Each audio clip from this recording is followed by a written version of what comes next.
time on true crime. Mugs up, pull that seat right out. You need to tune in, lean in close. We're about to sort this out. So much ish to puzzle through. Whispers, rumors, tangled doubt. Come with me, we'll walk it back till every truth steps out. Crimes and lies and alibis. Spill the story, sip that hit. Come have tea with me tonight. We'll find the cracks in every print. Crimes and lies and alibis. Pour it slow, let's chase that scent. Come have tea with me, alright. You get a hint, you get a hint, oh yeah. You get a hint. Oh yeah. Timeline scribbled on a napkin. Name circling like steam. Motive hiding in the margins. Right between the scenes. Every side has got a secret. Every secret leaves a trace. Stay a while, we'll piece it together. Case by case by case. Crimes and lies and alibis. Spill the story, sip that hit. Come have tea with me tonight. We'll find the cracks in every print. Crimes and lies and alibis. Pour slow, let's chase that scent. Come have tea with me, alright. You get a hint, you get a hint.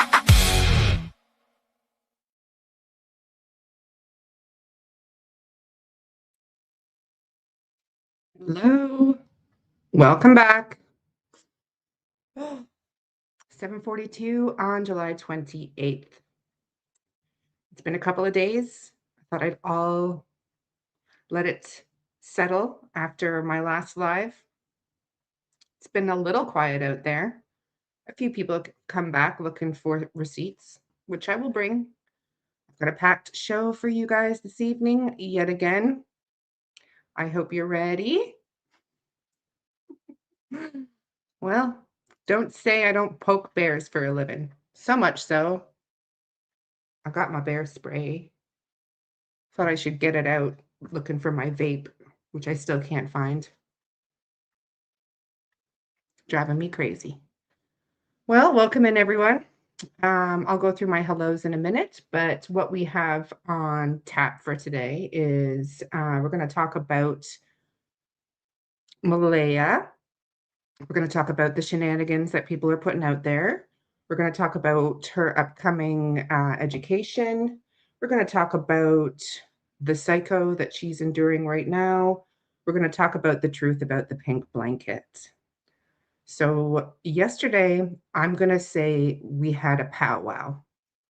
Some of the most intelligent women in Nova Scotia with tons of integrity got together and some great conversations were had, and I will leave it at that. But one of the conversations that came out was the truth around the pink blanket.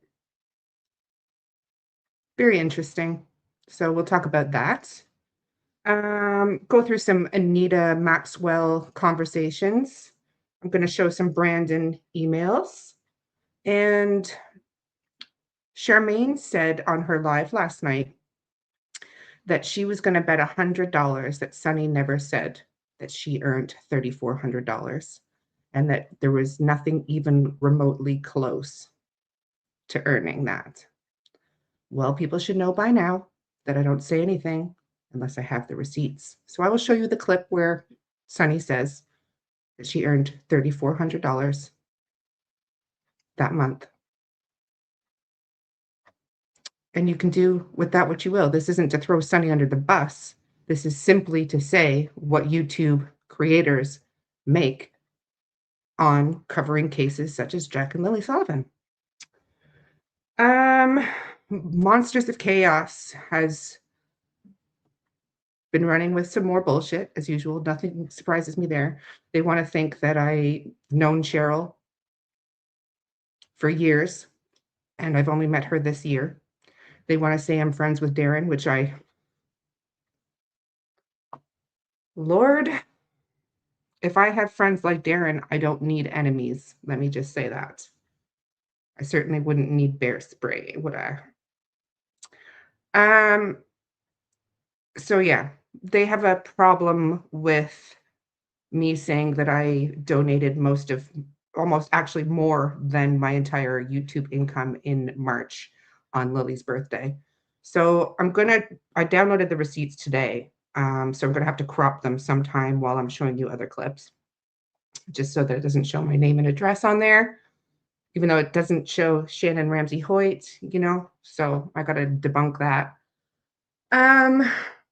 So yeah, I'll show those because apparently they've given me a deadline. I don't know if they're trying to intimidate me in some way, but I'm not doing it for them. I'm doing it for you guys so that I can maintain my integrity with you all, so that you know that when you watch these channels and they have something to say about me, that I'm telling you the truth and they can stick it up their ass. Some more Daleen recordings that have never been heard before. And this morning, while I was having lunch with a very dear friend,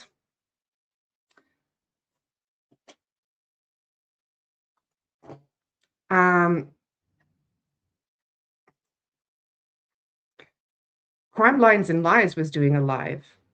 And wouldn't you know, the Picto expert, the Picto picker, Kent Corbett was on there. And Lord, did he get reamed out by a Miss Annette Conway. She doesn't like me. That's okay. I like her. You can join the Scissor Sister Club if you want.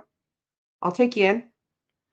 So we'll play a bit of that because it was pretty spicy, I will say. So that's what we have on the agenda for today. And let me start saying my hellos. Tammy was first in the chat. Kelly OG, my little bulldog. She does make me laugh. Shy, good to see you. Misty Mountain, my wonderful mod. Daisy May, hello. Camilla, greetings. Great to see you as well. Melissa McPhee and Cool J17. I shall bring that truth serum. I emailed you, by the way. Camilla Eisner. Wonder how many bullies there will be tonight. I used to enjoy the friendly banter on lives, but not so much anymore. Yeah, I mean, Anus Beater.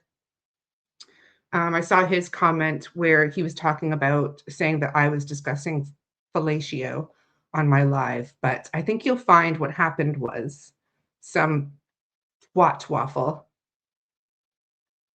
That was for you, Patriot Girl.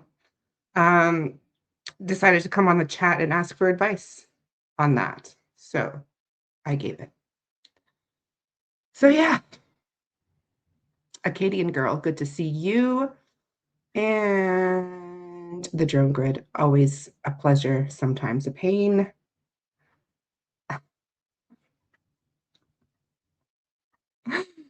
Oh dear. Acadian Girl is waiting for another storm in Edmonton. Ariel Sasha, good to see you. Lori, Nova Scotia, good to see you. Hope you're doing well. Artemisia Sage has got her peach iced tea ready. I've got some Coca-Cola, not to be confused with cocaine. I'm sure they'll say I was doing cocaine anyway, because apparently I do all those things. Just Janie, hello, good to see you. And Liz Nova Scotia Strong is showing the handcuffs and the mad dog love. Couldn't agree more. Carrie HS, good to see you. Paris of the Prairie, hello everyone, good to see you. Carrie, where is my membership? Was it canceled? Yes. So what likely happened is when I took a break and I took my channel down and hid it, most people's memberships got cut off. So if you want to become a member, you got to re-sign up, I'm afraid. Sorry. Burrito Para, good to see you. There is my wife. Good to see you. Hope you're doing well. Great powwow yesterday, was it not?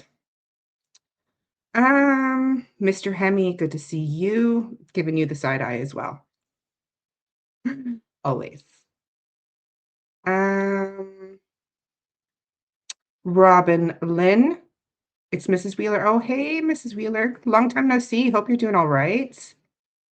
Long time no see.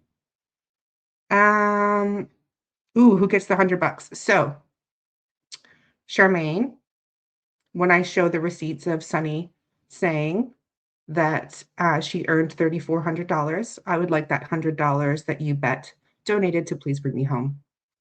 Thank you. Cindy Sperry. Am I related to Darren? Oh, Lord. Lord. I don't have rosacea, and I feel like it's like a hereditary condition, so.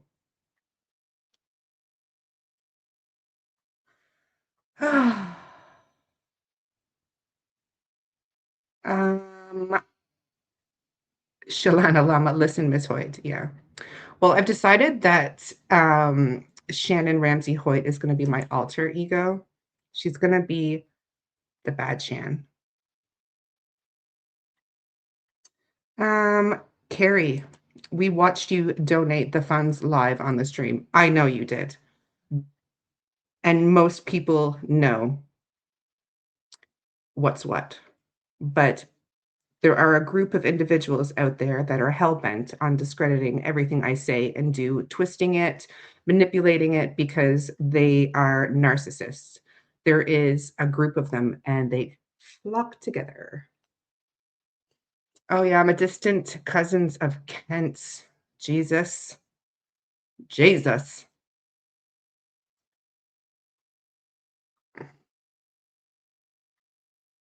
I think you'd have to check me into the psych ward if I ever found out that I shared DNA with Kent or Darren. Yeah. I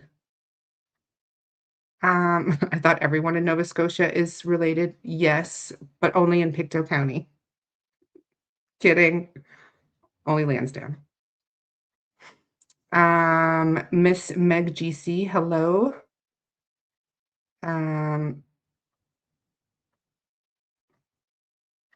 Misty does do much behind the scenes, but so do you, Damien. Yeah, anus beater. Just for those who don't know who anus beater is. That would be Angus Beaton, one of my biggest fans. He's like Ron Mexico's brother. Maybe they're scissor brothers. Wouldn't that be spicy? I'm sure there is Cool J loads of bullies lurking in here. But just remember, if you come at me, I shall return the favor. I have now become Shannon Ramsey Hoyt, and she's not as nice as Shenanigans. The word twat waffle always makes you snicker. Yeah, it makes me snicker too because bless her, patriot girl changed her name to Shan Twat Waffle. Very original. You should check out her channel.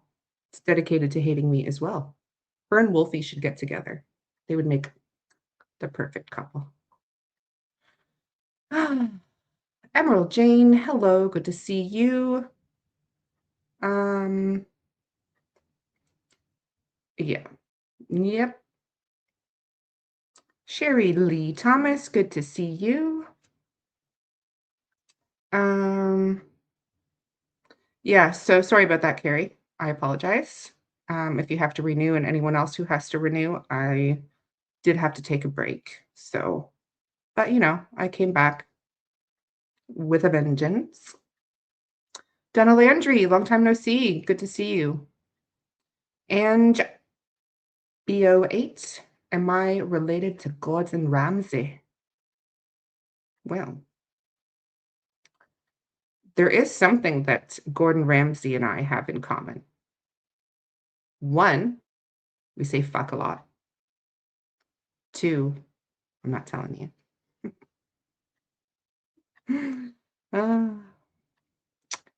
Some of these fools are full-fledged sociopaths. Absolutely. It was funny when he brought up the syphilis. Yeah. Yeah, it was. You know, if it was different circumstances and that I didn't suspect him in some sort of possible involvement in the disappearing of 2 missing children, it's possible we could have had a coffee. But, you know, he kind of ruined it with calling me a whore and a slut and a bitch and a horse face and that I didn't know anything and, you know, just generally being a misogynistic idiot. But, you know, I'm sure deep, deep, deep, deep down, there's something good in there. Brothers don't scissor, they sword fight. All right. So, like, instead of thank you, I now have to envision that. You think you love Miss White? Oh, nice. They don't. Okay. Lord.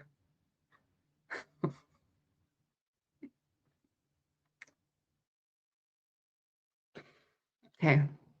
Let's get back to the program here. Angus Beaton was all wound up last night on Shara's. He can't figure out that there is more than one possible narrative to this case. It's a shame. I know quite a few Beatons, usually good people. Yeah. When they're not beating around a bush. Yeah. When Darren made that syphilis joke, I nearly peed too. Yeah, I almost did too. I had to go pee at the time. Emmy, stop it. Stop it, or you're gonna have to go wait in the car. Oh. Est-ce que c'est vrai? Scott et Mike? Le frottage. Oui, oui. Ooh. It's called no. No. Well, actually, it's funny you should say that because Scott in his previous life was a Ghostbuster. He used to hunt ghosts before he got into true crime. You know, whatever floats your boat.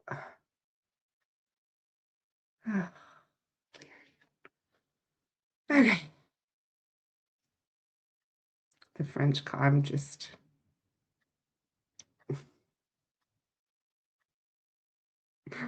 behave yourselves, gentlemen. Chip, good to see you. I did blush. I was determined not to blush this evening, but I feel like there's a few of you that are determined to make me blush. Lord. All right. Back to the program. Jesus. What have I gotten myself into? All right. So,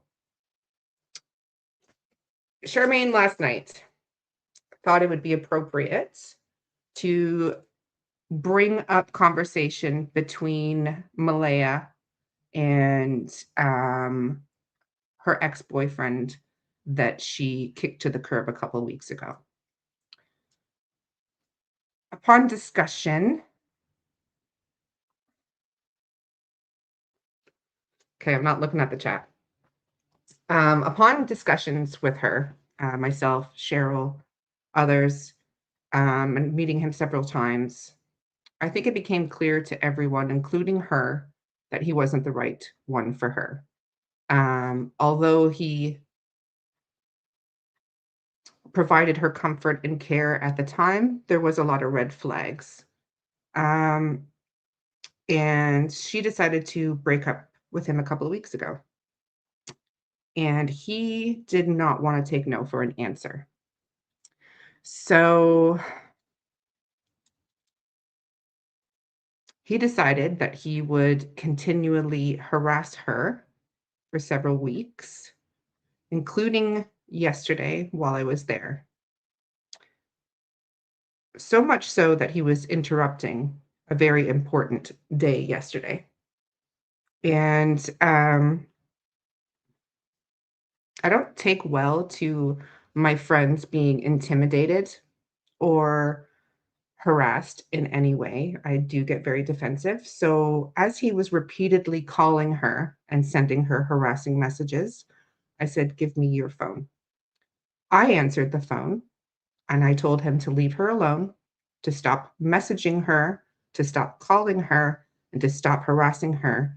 And if he didn't, I was going to call the RCMP and he would be charged with harassing her because a lot of the messages he sent her were extremely inappropriate, rude, insulting, uncalled for, immature, and was exactly the reason why she realized that he was not the guy for her. He showed his true colors. So, if Charmaine thinks it's appropriate to re-victimize someone who's already been through a lot, that says a lot about her. Yet again, a female who is supposed to be, I don't know, how would you say, protecting others, you would think, basically threw her under the bus again. So, Matthias, if you're watching, is that why you went to Charmaine? You decided to do a little low blow when you couldn't get what you wanted? Maybe you should stop posting on Facebook 30 to 40 times a day and get yourself some help. How about that? Otherwise, you might find yourself in a little spot of bother. Luckily, Malehya's got a lot of things going on. Although she is working diligently behind the scenes, working with the RCMP, entrusting them continuously with finding her children.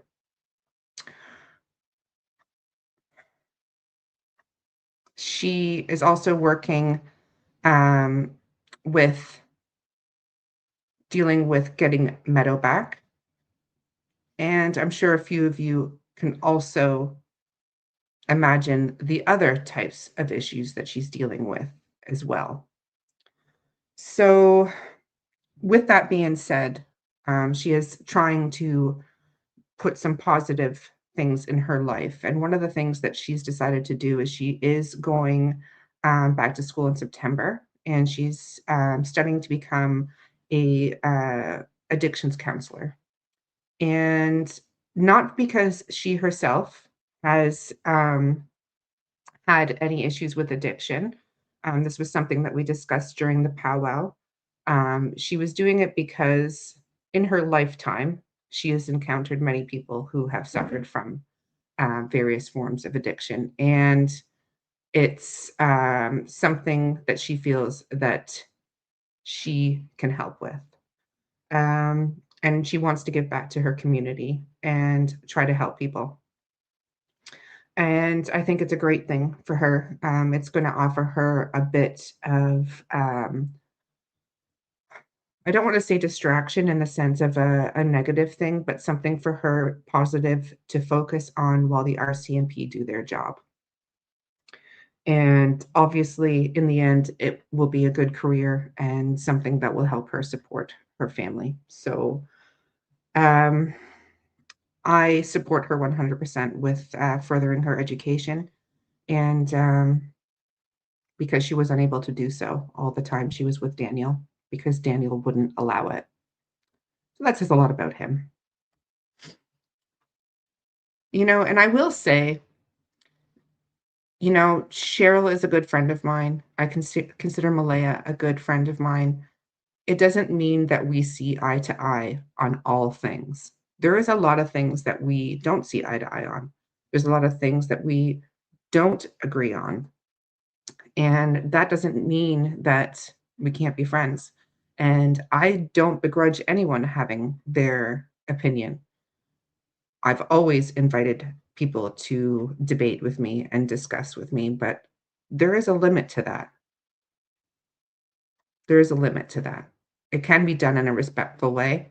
And, when people see me on the spicy side, it's because I'm returning the favor to those who dish it out. I will no longer sit by and let people try to destroy me or the people I care about. Not happening. Let me just check a couple more.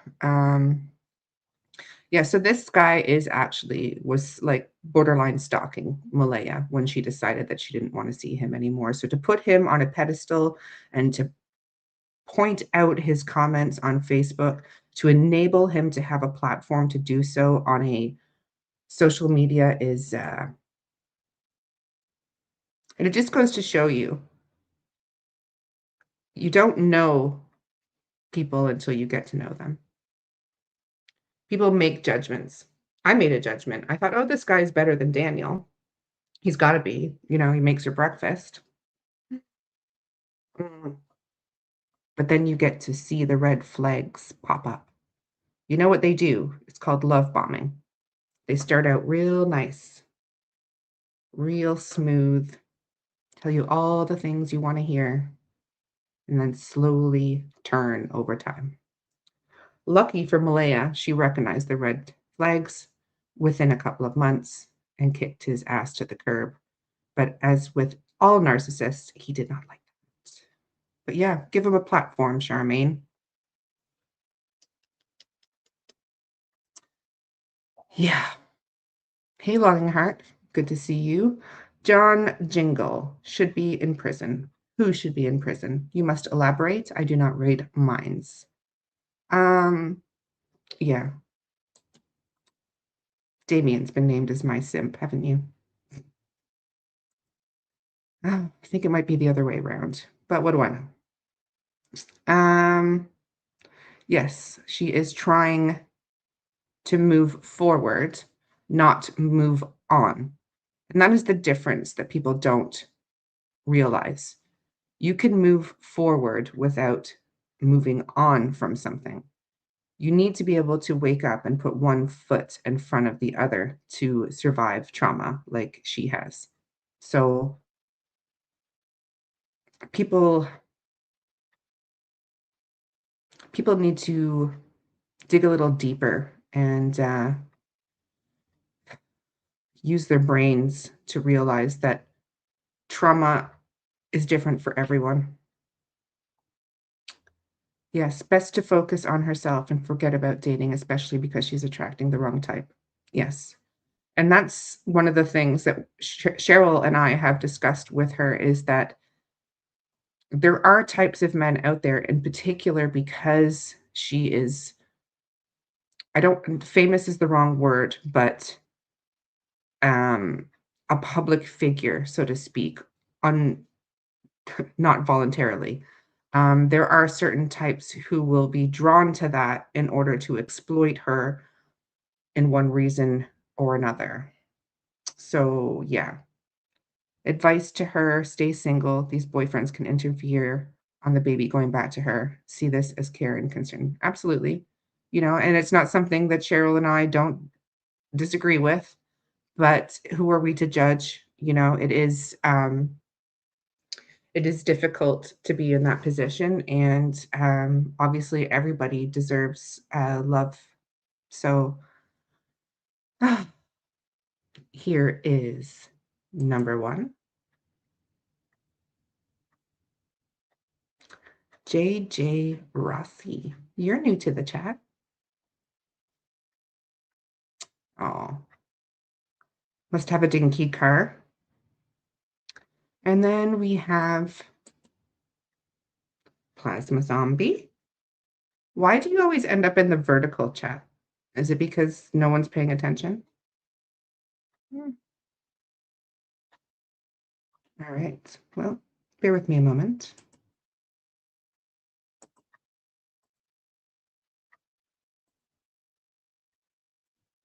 All right. Breakfast in bed is a big red flag. Well, I don't know about that, but I mean, yeah. Yeah.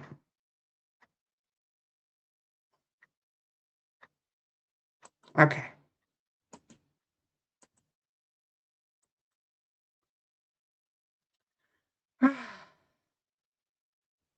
You can't be open-minded like that. You will get banned from most channels. Didn't you know there's only one acceptable narrative in this case? Absolutely. That was one thing I did want to touch on as well before I go into the pink blanket. There's been 2 instances recently that have really opened my mind. Not that I am a big supporter of the wandering off theory. It's not my number one theory. However, on a recent search, and it had been several searches, actually, there's been several searches I've been on where somebody has walked off and nothing has been found ever in months, years, or decades. In particular, the search on the weekend that Malehya took part in. I touched a bit about it on the last live. There was ground search and rescue crews there, and that had been there for Jack and Lilly's search. And they mentioned how many resources went into the search for Jack and Lilly. And he said something like 120 searchers over 12 days. Drones, canines, and helicopters, and nothing was found. Well, wouldn't you know that the same scenario is unfolding in Calgary currently? So we have the young boy, Parker Wells, who wandered off from a respite care home and was reported missing relatively quickly. They caught sightings of him on camera even.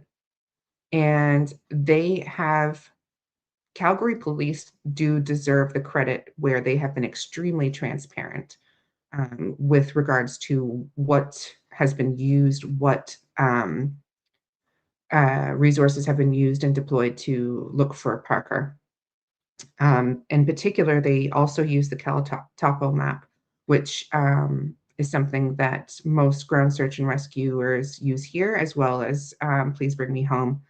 And the amount of ground coverage that has been covered for this boy is incredible. Incredible, the amount of man hours and resources, and they haven't found him. It's been 12 days, and they've scaled back the search. So again, a boy who wandered off, was seen on camera. They know where his last location was. Calgary police reached out to the government. They altered the legislation in order to issue an Amber Alert, even though it didn't meet criteria. And they implored all Calgarians to look in their own backyard and to search outbuildings and to continue to do so over and over again. So it does happen. It does happen. More times than we would like to admit. Yeah. Yeah. So, Janice. Janice. Janice.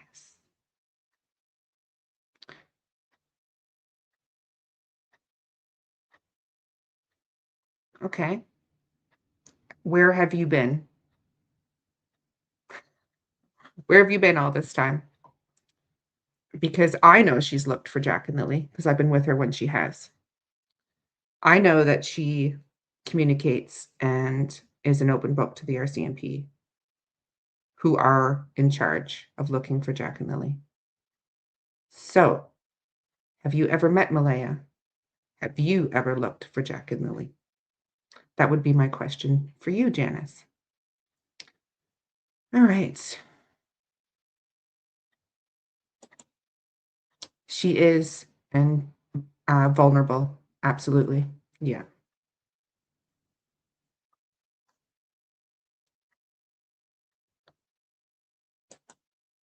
Runs with scissors.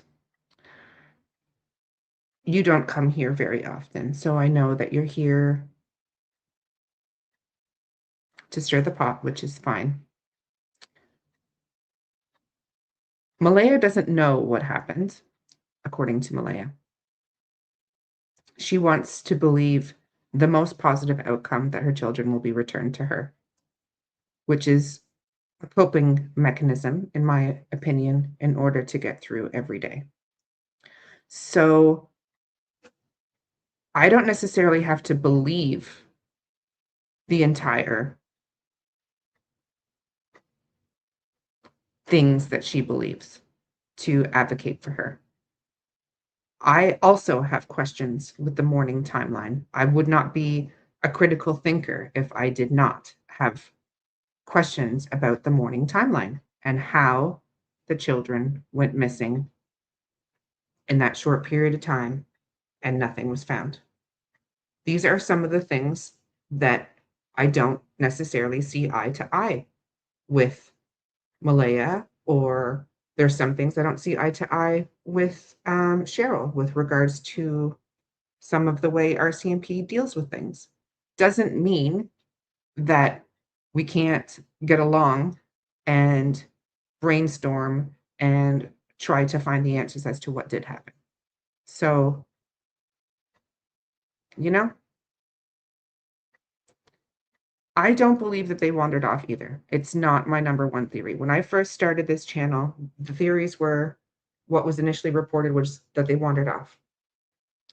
The second theory was that Daniel was responsible. The third theory was Malehya was responsible. The fourth theory was that they were both responsible. The fifth theory was that all three of them were responsible. The other theory was that they were abducted. So those are the working theories, I'm sure, that RCMP work with. I may have missed one, so throw it in the chat. You know, I just find it hard to believe after meeting and spending time with Malehya that she would do anything to harm her children. I find it very, very difficult to wrap my head around that. It's, in my opinion, very unlikely. However, there are more likely suspects, in my opinion, should it be deemed criminal. And yes, you're looking for an update? Well, let's talk about the blanket. So there's been a lot of speculation about this pink blanket. So during the powwow yesterday, and again, it was me, Malehya, Cheryl, Angeline, and three of the most intelligent women in Nova Scotia. We were discussing some of the case evidence. So I have permission from Malehya and Cheryl to discuss this particular option, this particular portion of the conversations that were had yesterday. So the pink blanket, which we all know, was to cover a window, then to cover a door. It was the LOL pink blanket. It was, the bottom of it was ripped off. The large portion of the blanket was to keep the draft coming through the front door. When that blanket was ripped, the piece that was ripped was hung over the front banister, railing, however you want to describe it. Basically, the top part of the decking by the front door. It was left there for quite some time. And by quite some time, I mean quite some time. The larger piece, when the weather was getting nicer, not too long before the children went missing, was removed from the front door, put into the garbage, and put into the end of the driveway in the bin. Not the second piece, just the large piece. The second piece remained by the front door, hanging over the banister. Not the back door, not by the back door, the front door. So there is a picture floating around.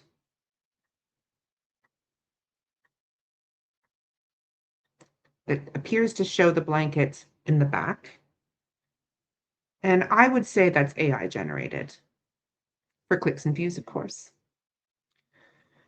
So from Malehya's mouth, the second piece that was found 1 kilometer down the road was taken and planted from the banister. So why did Daniel, indeed Chip, why did Daniel make a big song and dance of having his brother Justin film him taking the other portion of the blanket out of the bag, and the big song and dance about what color the bag was, and the hand-sized hole at the bottom of the bag that someone must have gone into and pulled the bottom portion of the blanket out through that hole? Why all that song and dance? That portion of the blanket was never in the garbage. It was hanging over the banister until the children disappeared. And why, when the portion of the blanket was shown to Malehya, did Malehya say, yes, that's Lily's blanket? But Daniel said, no, no, no, no, no, no.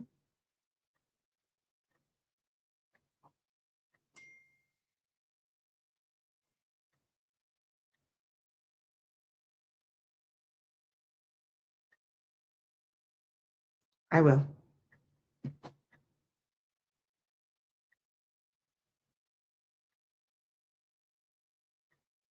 So Daniel was very forthcoming to others, saying the blanket was planted. Yeah. So those are Daniel's words.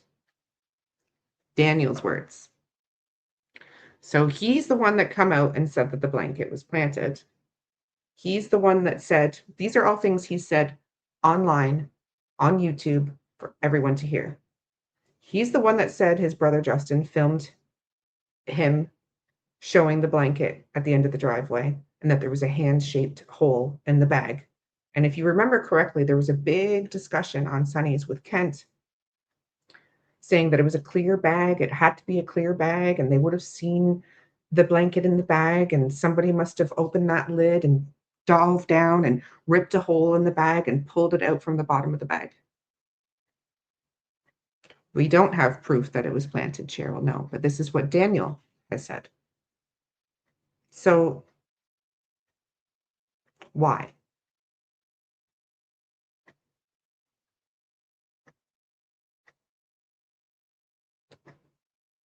There was so much emphasis put by Daniel that that second piece was in the garbage when it wasn't.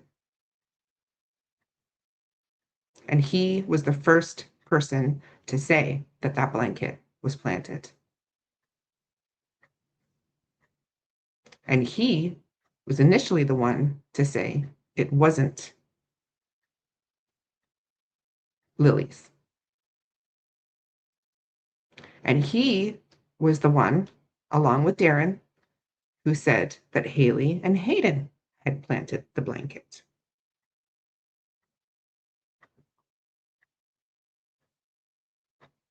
Just some food for thought. So if the blanket was on the railing and not in the garbage after all, and there was this big song and dance made about it, what else do you think could have been a deflection? Or what else could have been a song and a dance? That's just my opinion and speculation only.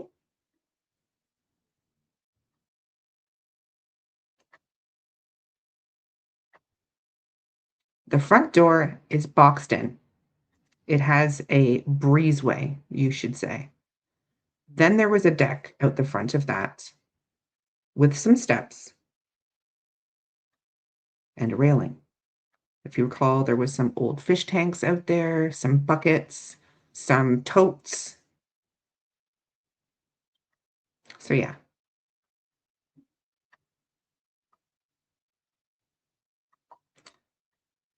Is it possible only, that when Daniel was nowhere to be found on Friday, the entire day, when he was out with Earl, out running through the woods, out running helicopters, what was he doing? The blanket was not found until 3:48. People are still running with the narrative that Cindy arrived earlier than she did, that Haley arrived earlier than she did, that Hayden arrived earlier than he did, that Cheryl arrived earlier than she did, that Cheryl was fishing on Gairloch Lake with Shelby and their friend. They were fishing in Brookfield when they got notification that Jack and Lilly were missing.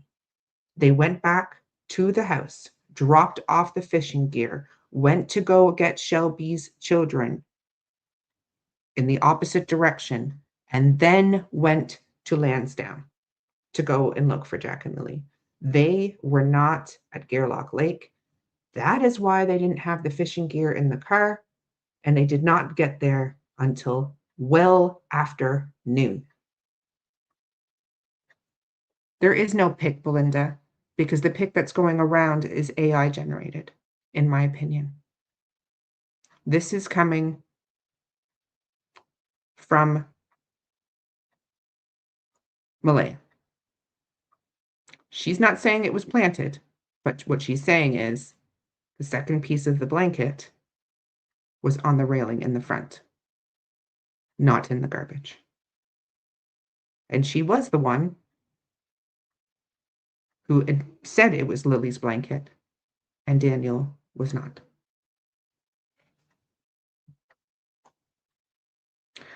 So yeah, I would say that Janie wouldn't notice Jank.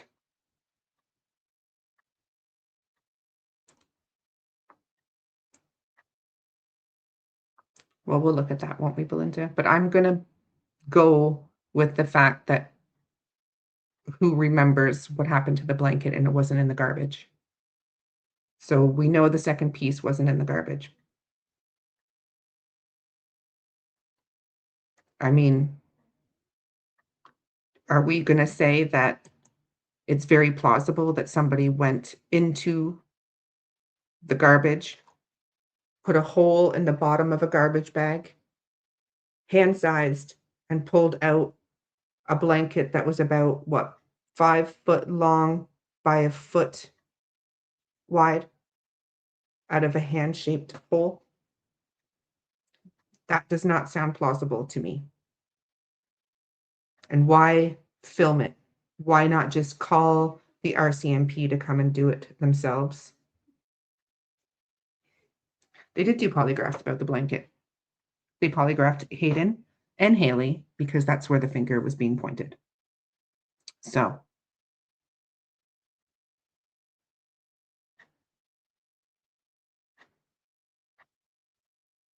no, that blanket would have been outside for some time, wet, stinky, gross. Lily wouldn't have taken it. Lily wouldn't have walked a kilometer down the road and thrown it up in a freaking tree.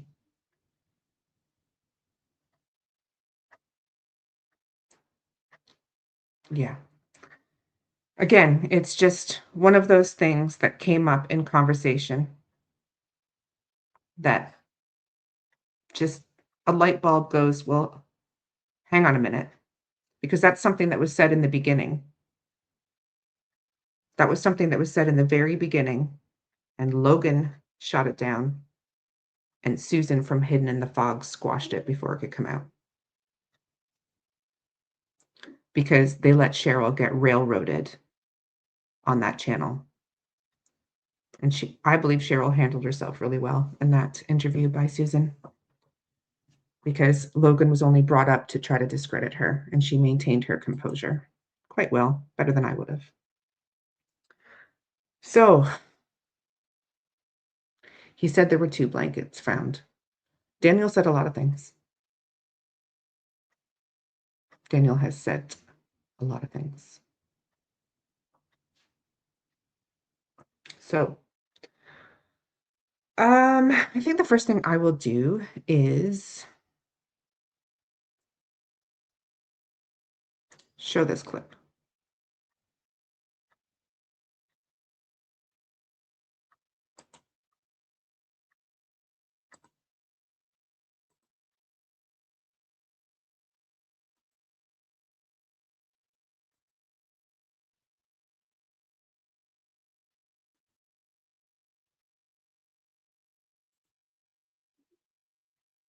I have the transcript up on the right for you, just in case you think there's any shenanigans going on. It's not my style. Maybe the name, but I'm not a bullshit artist. So let me press play. And again, Charmaine, just send the $100 to Please Bring Me Home, please. Let me just turn up the volume here. Make sure I have the volume on because I didn't yesterday. Hold on. Share screen, share screen. Also share the tab audio on. All right.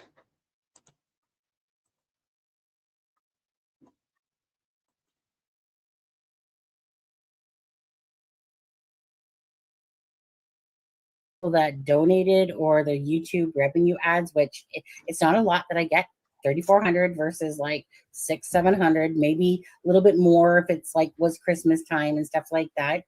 And it's like that's like nothing, you know. But if it wasn't for the people that I've done it all the time, I guess nobody wants to hire a 54-year-old. But honestly, it hurts my it really hurts my pride in a sense that if it wasn't for the people that donated or the YouTube revenue ads, which it's not a lot that I get.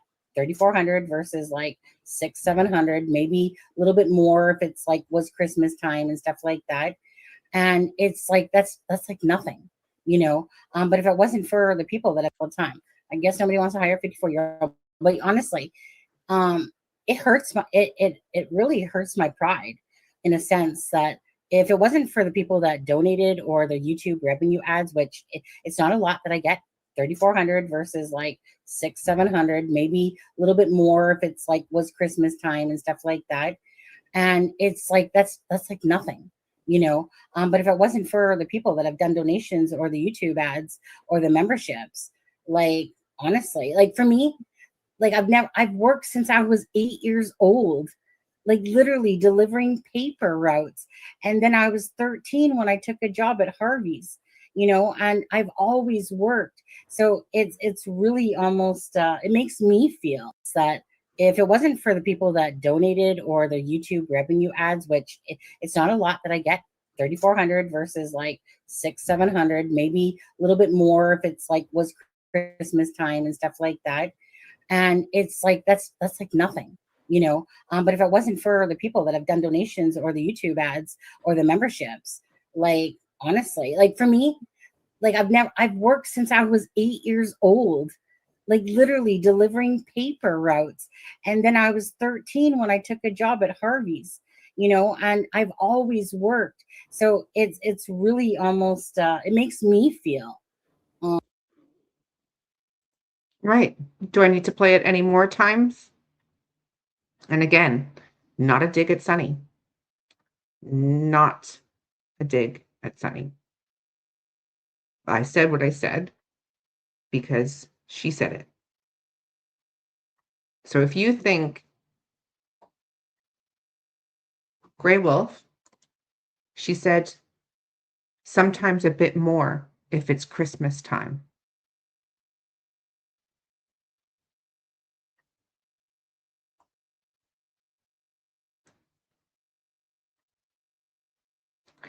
Here's the thing, because I'm not going to let you slander them on here. It's not Please Bring Me Home. It's the people that attach themselves to Please Bring Me Home, like Chrissy Travers, who no longer works there, like Katrina Sweeney, who was told she couldn't come on the search because she was saying bullshit online. There are reasons why.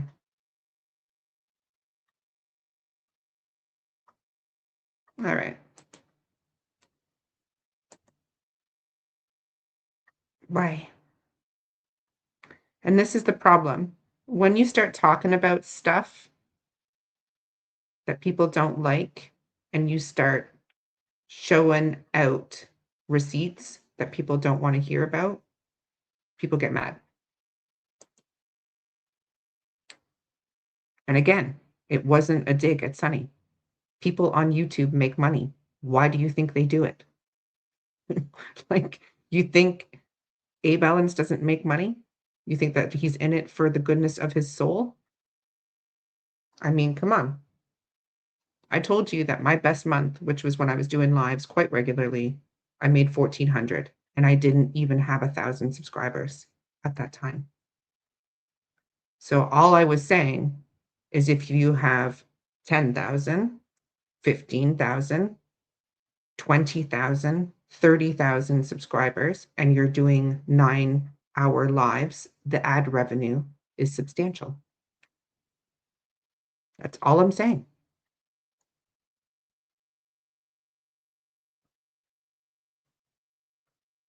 That's all I'm saying. If you guys want to argue over the porch, over the railing, that's down to you.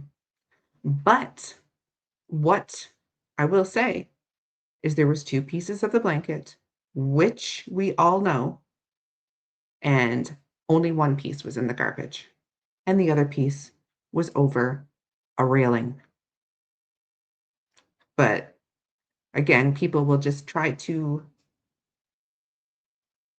distract from the little things when the biggest part of the subject that I'm trying to tell you is that both pieces weren't in the garbage. That's all I wanted to clarify. Both pieces were not in the garbage. One was on the side, one was in the garbage. Nobody put a hand-size hole in the bottom and pulled out the second piece and put it a kilometer down the road. That's what I'm saying. All right. We shall move on to Brooks and the discussion. You're right, Hemi. Clarification is not arguing. But there's a lot of pictures that are floating around out there. Some of them are AI generated. Some of them are before the kids went missing. Some of them are from during when the kids went missing, and some are from after the kids went missing. People use Google Earth imagery as gospel when they're taken at different dates. So that's all I'm saying. If people are going to go by Google Earth imagery that could have been taken 1 year before the children went missing, 6 months before the children went missing, or August 2025, which was the most recent time they went through the area, those are not relevant. Those are not accurate pictures. Those are not from May the 2nd when the children disappeared. The only people that will likely have that kind of imagery will be the RCMP who were first on scene on their cameras. So that's all I'm saying.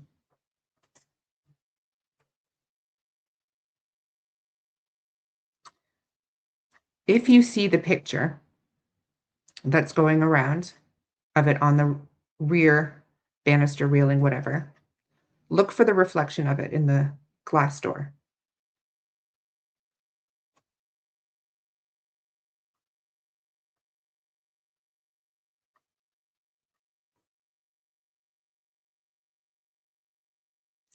Lucky dice. All right. Now this one's a little spicy. Again, there was a conversation had on crime lines and lies this morning. She did a live, and she had Kent on.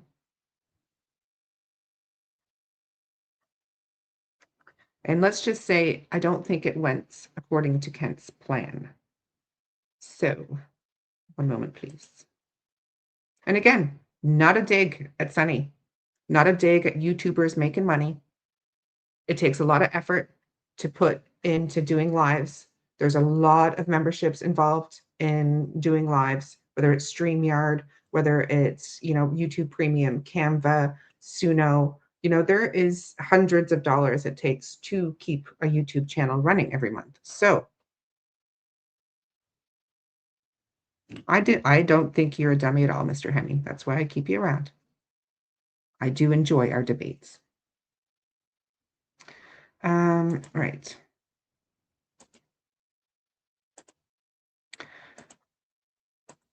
Again, not for the children's ears.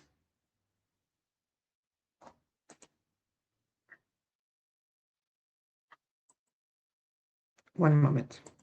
You get out of that situation with your kids.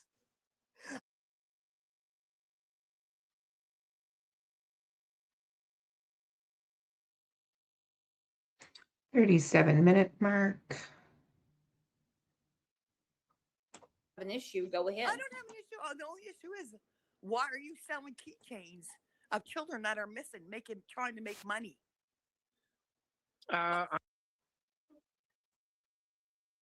What happened to Jack and Lilly? But we've got someone in the background. Now, Brooks is pretty spicy. I think she's even spicier to me. Grey Wolf, so why bring it up? Elaborate, please. Because I'm pretty fired up and I'd like to know what you mean. Why bring what up? Sunny earning $3,400? Because Charmaine, as usual, likes to discredit me and say that she was going to bet $100 that Sunny never said that, and that basically I was bullshitting. I don't bullshit. If I say something, it's because I've heard it or I've got receipts for it. So Charmaine, you were on that live when she said it. Maybe you have early onset dementia. And Grey Wolf, if you don't like what I'm bringing up, don't watch.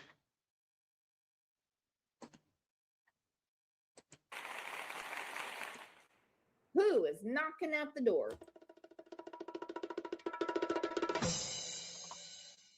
Okay, I've got people saying RCMP is worthless, things like that. Let's see who's knocking at the door. It's our friend Net, or as I call her, Nettie. She's my Nettie. What are you doing, girlfriend? Hi, honey. Can you hear me? Perfectly. Great. Oh, great. I just got sorry. I missed, I was late today, but I'm sorry. Oh, but I got a lot to say about Mr. Kent. Oh, dear God, what's going on? I mean, the show's not about him, but if you guys have an issue, go ahead. I don't have an issue. The only issue is, why are you selling keychains of children that are missing, trying to make money? I'm not selling keychains. You were? Nope. Oh, you're not the guy in the wheelchair? Yep. Yeah, that's you. I know. But all I about wasn't you. selling the keychains. You're trying to get your fucking fat face in there everywhere as you can, and you're fucking messing up the investigation. So am I. Because you are. You're throwing out shit that's not even relevant. You're talking about CPS didn't fail Jack and Lilly? Are you kidding me? Did you sell keychains, Kent? I didn't know. Yes, he did. Okay. Nope. What, Yes, you did, Kent, you liar. You're a liar just like the rest of them. who made the keychains, Kent? The keychains were made by Lana. Okay. Some of them. They had 21 Mm-hmm. when I took over the fundraising from Lana. and they were all sold on the pre-order when people originally ordered the bracelets. You're not a very good And- liar, kid. You just told on yourself. And then when we were waiting for the bracelets coming up to the Jack Vigil in October and sending them out because we were waiting to receive the keychains. And if you go back to the video of the vigil, you'll see that Janice and a couple other people, I can't remember who all was at the table, but they were the ones that handled the selling of the keychains that was left. Oh. No, who needs to sell keychains, kid? Why you fuck off? Why you guys trying to make money off kids that are missing? Now, my question is, okay, when you sell the I'm keychains. so mad. I can't stand these lying bunch of bastards.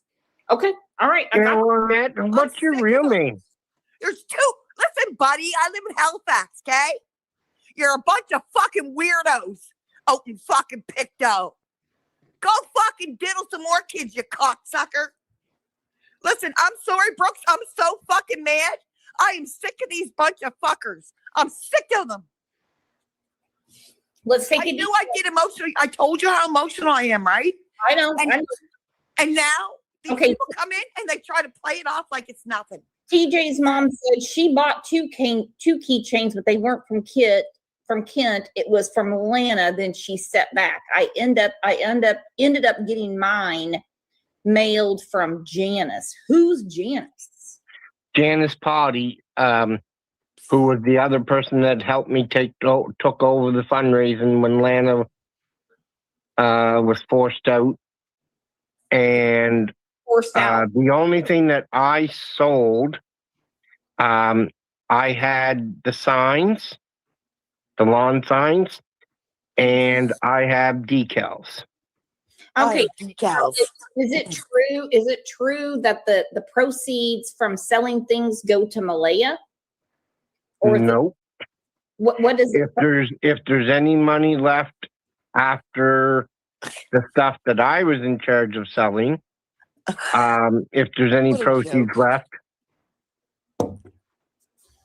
Annette, do you want to just talk? Because I can leave Brooke, like if she wants to just go on. If she wants to believe whatever she wants to believe, I can't change her mind. It's not believing. It's knowing what I know. And yeah, well, you don't know fuck all. Listen, you old bastard. You got no business trying to make money off of kids that are missing. Who's making money? Go wash your dirty ass and put on a clean shirt because you're slothy and dirty. Okay. So the fundraising goes to fund searches, correct? If there was any proceeds left over, the donation or the proceeds will be donated to Pictou County Ground Search and Rescue. Oh, as in the GoFundMe. But they didn't get nothing yet, right? Yeah, they got donated yet. Yes. Oh, they received the $1,000 that Janice's husband's employer donated, and they received half of the GoFundMe, and the other half went to Please Bring Me Home. So I want to clarify something.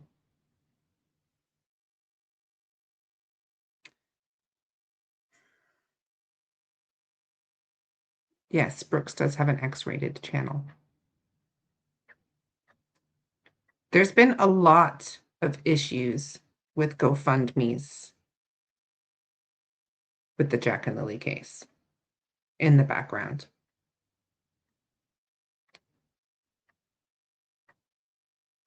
And I don't disagree.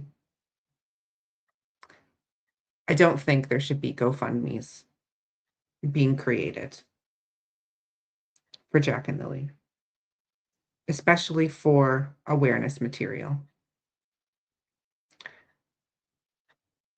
All large printing companies provide 100 printed posters for free for missing children at a time.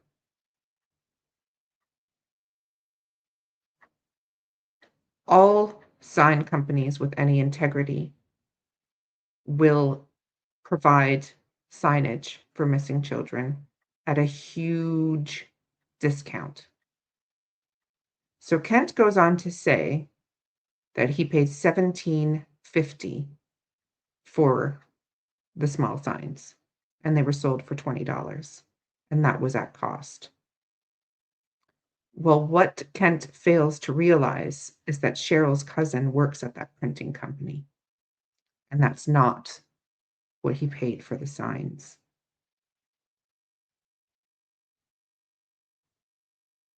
The thing is, when you're in a small community,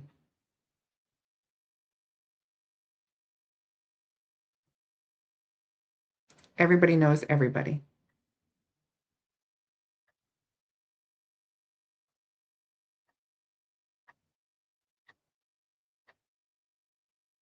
Well, according to Brandon, Kent can afford a lot of things. Nightly visits. This is Brandon, of course. So, if he can afford that, he can afford someone to come and wash his butt. She's not lying. He was on a live promoting signs for Jack and Lilly, and he had Kool-Aid on his face. And again, for all of you coming in, because you heard about me mentioning Sunny, this isn't about Sunny making money.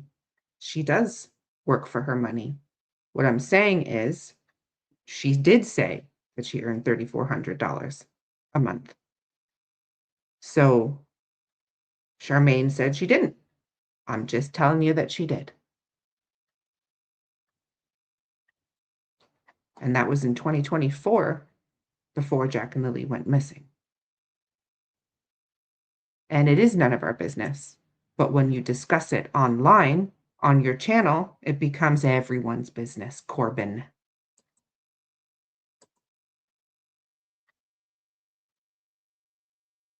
Has anyone ever laid...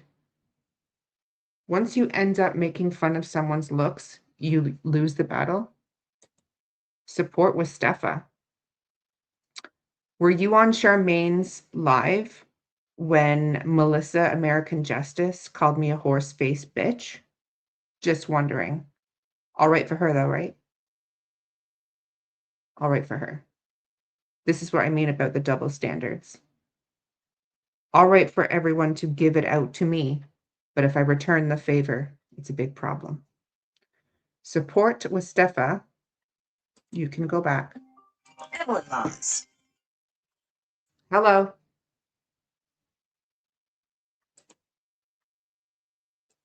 You need...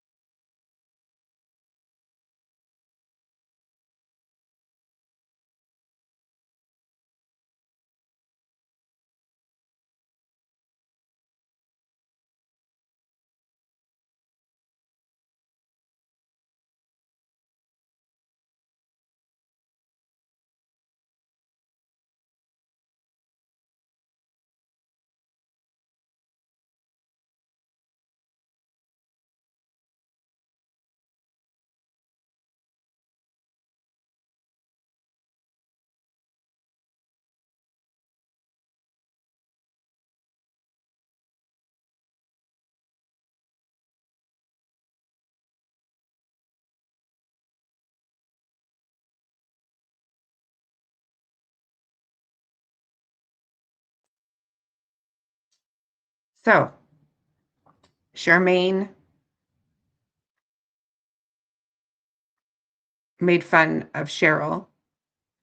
She has a icon called the Raft of Harley or some crap, because she likes to make fun of how people speak here in Nova Scotia. So again, okay for everyone else, but not okay for me. Just double checking here.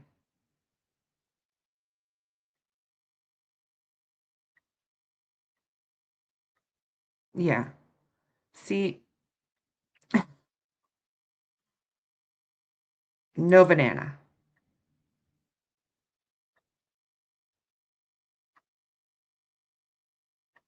Do you watch my channels lives from beginning to end?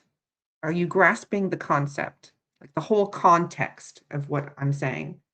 Because that's what happens with some of these other channels. They will take a little snippet of what I say, wrap it in their BS, and put it out the way they want. Shall I bring you over to mock the Cox channel and show you what they've written? I will defend myself, and I don't care because they all throw me under the bus because they don't want me out here talking about Jack and Lilly and what happened and about pink blankets and about squashing rumors about Brian Ward and the kids sleeping over there.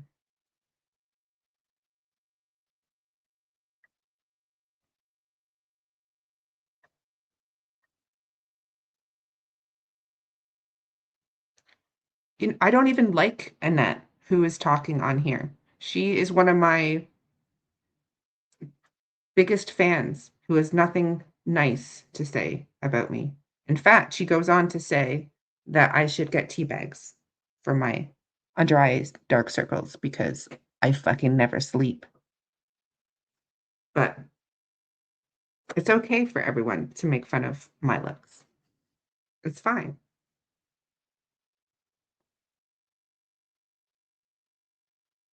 It becomes a big problem, yes, Chip, when I repeat what other people say. But anyway. Okay. Brandon. Let's do it. Brandon or Anita? Anita's going to give me a headache. I'm going to do a bit of Brandon. I'm not going to do a bit of Brandon, but I'm going to show a bit of Brandon. Because Brandon's not my style.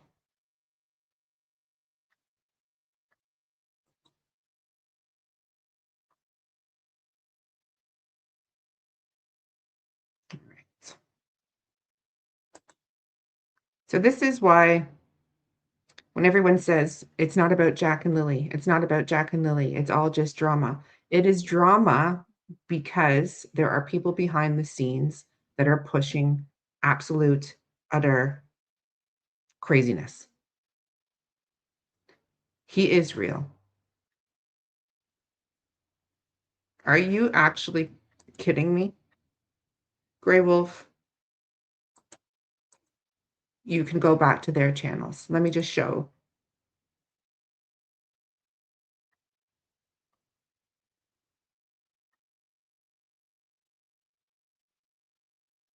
Respect. All respect to you. Get fucked. All right, Brandon.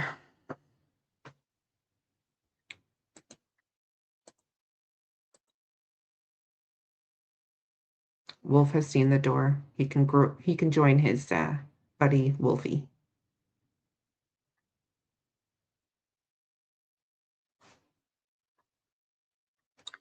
Right. Let me bring up. Which one of his emails should I bring up first? Should I bring up the sheepdog? Should I bring up a little sunshine in my eyes? Or his other alias, Lone Wolf? Or his other alias? Which one should I show? They're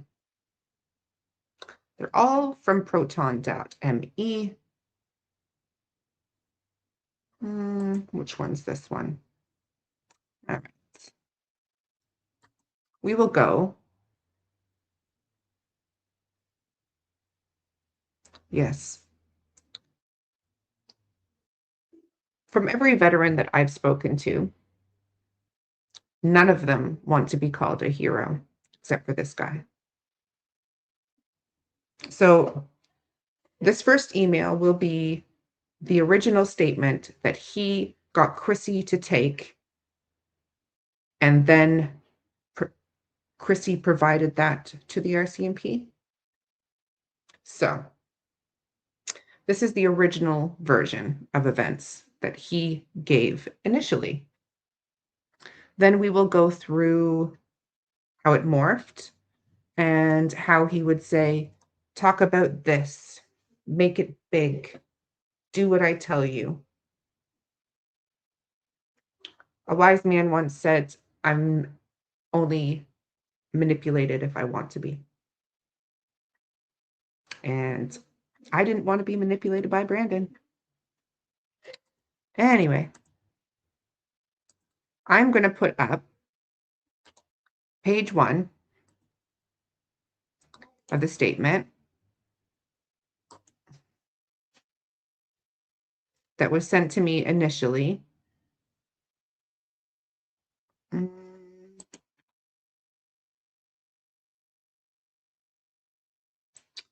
right.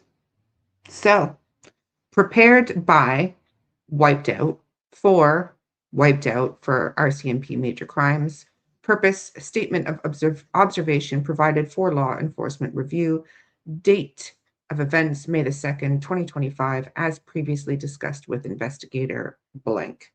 I respectfully submit the following statement. Right. So, it's been an hour and 21 minutes. I'm going to go for a little break, and then we're going to come back and read the rest of this statement. And then we're going to go over all the different things he sent me afterwards. And then we're going to go over the cease and desist he sent me after I wouldn't put it out. And I began questioning why all of the statements he was giving me were different. The names were different. The color of the people were different. The color of the vehicles were different. And why he didn't want to meet me for coffee when I said I was going to bring Damien. So we'll be back. We're going to take a little short intermission so I can have a little smoky. And I'll see you in a couple of minutes. I think I will put on,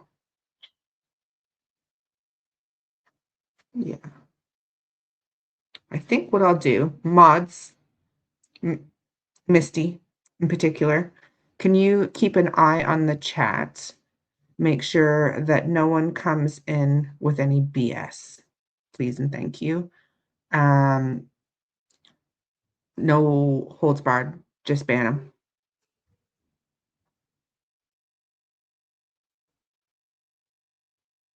Yeah, I agree, Cheryl.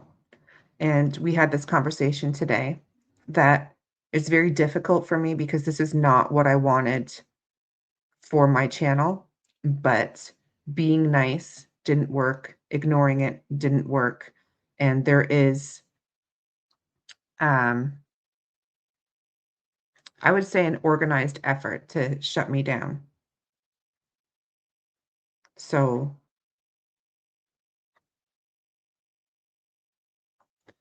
I will scroll down for this so that other people can read it.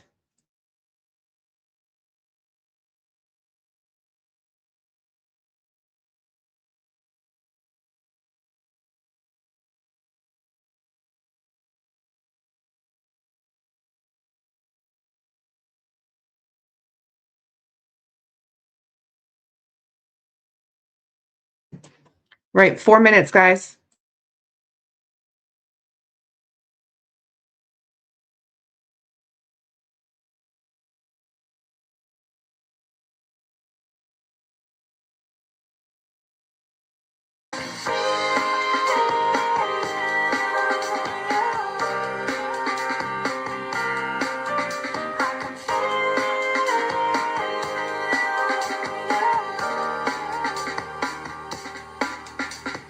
Think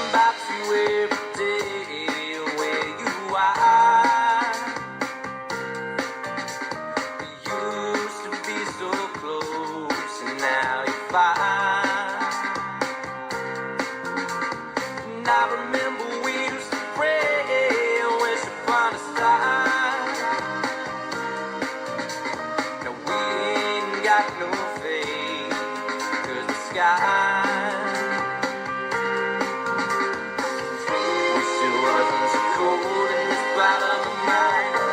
When my eyes are closed, they overanalyze. The weight on my shoulders, the thorn in the side. Taking me slowly to the borderline. It was so long ago, but still I'm traumatized. I don't even know the light before my eyes. The weight on my shoulders, the thorn in the side. No one knows what it's like to be like me. And no one knows the effect it had on me.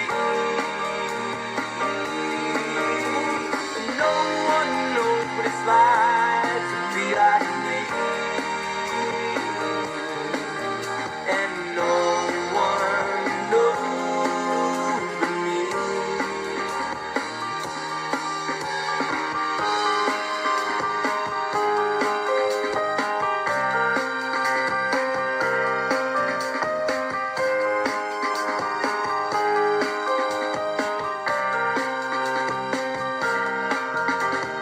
Thinking about you in a way it's so hard. Wonder what you'd have to say if you sent us a card. Ooh, sometimes I feel like I'm in a play and I don't know my part. Maybe if we meet again, I can make a start.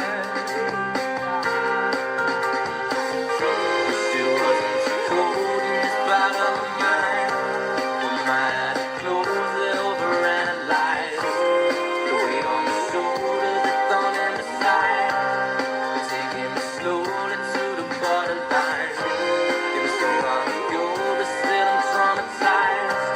I don't even know the light before my eyes. The weight on my shoulders, the thorn in the side. No one knows what it's like to be like me. And no one knows the effect it had on me. And no one knows what it's like to be like me. And no one knows but me.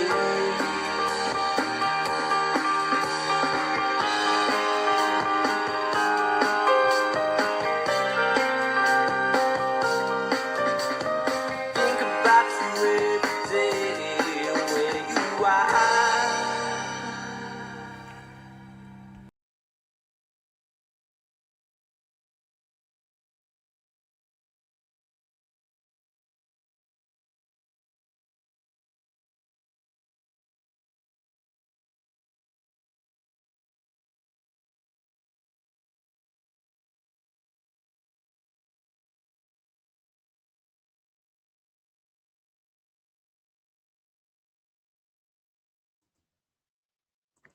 All right, sorry, I'm trying to do like 15 things.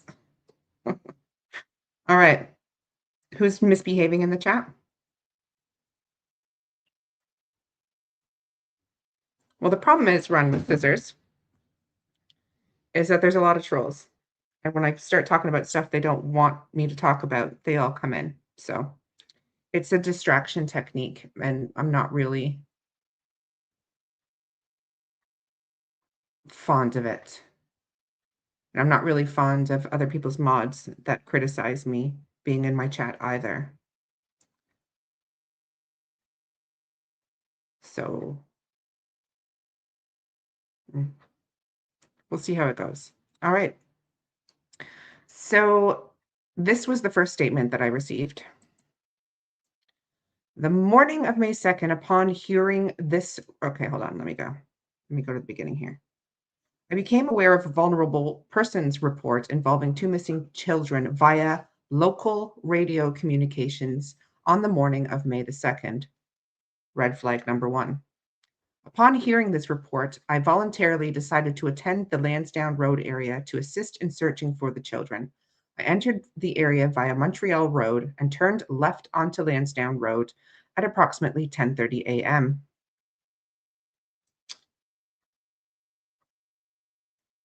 Red flag number 2.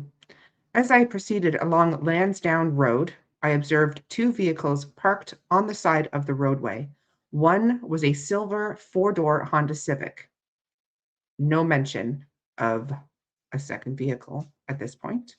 Near this vehicle stood a large adult male who approached visibly nervous and was watching my approach. At approximately the same time, I observed a young adult female run out of the wooded area. Oh, typo. Looks like whoever wrote this up didn't type it properly. Shocking. I observed a young adult female run out of the wooded area near an ATV trail. Interesting. She descended into the roadside and entered the rear seat of a dark-colored 4-door vehicle. So no mention of maroon, wine-colored, or whether it was a sedan, or whether it was an SUV, or what type of vehicle it was. I do not recall the make or model of that vehicle. At that moment, my attention was primarily focused on the male standing beside the silver Honda Civic. The male motioned for me to pull over. This is red flag number 3, because if you watched the conversation on A Balance on where the vehicles were parked and where these people came from, this is impossible. He appeared anxious and shaky. He asked me whether I was police. I replied I was not, and I was there to help the search for the missing children.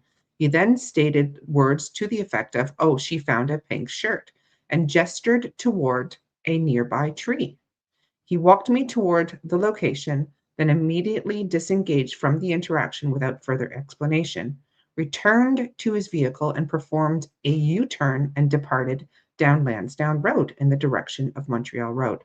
So here he is saying the vehicles were parked on Lansdowne Road, but AB on his map placed them off Lansdowne Road, up a trail, which is a hill in which he wouldn't have seen them when he was driving down Lansdowne Road. Red flag what, number 4? I remained briefly at the indicated location and examined what appeared to be a bright pink shirt hanging in a tree. The shirt appeared clean, dry, and new looking, and it did not appear weathered or soiled. Based on its positioning and condition, it appeared to me to have been intentionally placed in the tree. I also observed a blue rag hanging alongside the shirt. We've shown these images, and RCMP disregarded them because they are still there to this day. I then continued driving down Lansdowne Road towards the stop sign. At or near the stop sign, I observed a vehicle parked there. This was the same vehicle positioned in front of the silver Honda Civic just minutes ago. As I drove up alongside this vehicle, I noticed a young woman leaning alongside this vehicle. I noticed a young woman leaning out of the rear driver's side window. So he noticed a young woman leaning alongside the vehicle, and he noticed a young woman leaning out of the rear driver's side window. She appeared to be in her early 20s with long, straight, dark brown hair and a tanned complexion. She was waving and smiling, which prompted me to pull alongside the vehicle and speak with her. This person then morphs into Emily, but before that it was Jenna Jowdry, both of which are not tanned and are not in their early 20s. They are in their teens. Anyway, upon engaging in conversation, the first question she asked me was, "Are you the police?" I responded I was not the police and that I was there to assist with searching. Keep in mind, this is 10:30 a.m. and the RCMP would have only arrived 3 minutes prior. I then asked what they were doing in the area. She replied, "We are too. We are family from Truro." I acknowledged her response, wished them luck, and the interaction ended. I'm just going to go back to chat here. Emily looks 13, and she's whiter than white. Is she not? Yes. Thank you. Thank you. All right. RCMP have multiple times said that witness statements are valuable. They are not reliable because people are human and make mistakes. Right. I'll go back to the chat.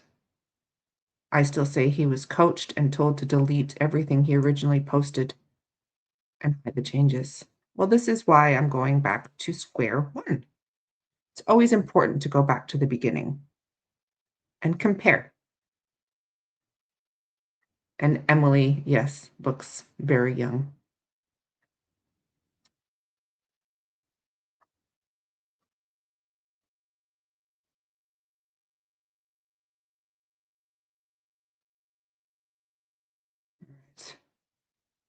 So you're saying she looks like jailbait? She is, yeah, basically. All right. During this interaction, I observed that the two adult males seated in the front of the vehicle did not speak, nor did they turn around or acknowledge my presence at any point. I found this behavior unusual. So no mention of having his face covered, of him being a large, built like a brick shit house, partially black man. Just saying. Afterwards, the vehicle turned right at the stop sign and proceeded down Stewiacke Road at approximately 10:45. In hindsight, I found it unusual that individuals who identified themselves as family from Truro would leave the search area at that time and travel in the direction of Truro via the back route, particularly given the proximity to the children's trailer. I would also like to clarify information circulating regarding evidence reportedly found at that location. Contrary to what has been stated, I did not observe any portion of a blanket being located there. I personally observed a pink shirt placed in a tree at that location. At this time, the pink shirt appears to be unaccounted for. Well, the pink shirt and blue item were seen by the RCMP and discounted when the blanket was found. They were still there the next day when the crew went out and they were told it was irrelevant. It was still there on the first search done by Please Bring Me Home in November, and it was there on subsequent searches. And in fact, it was still there in April on a search that I was on.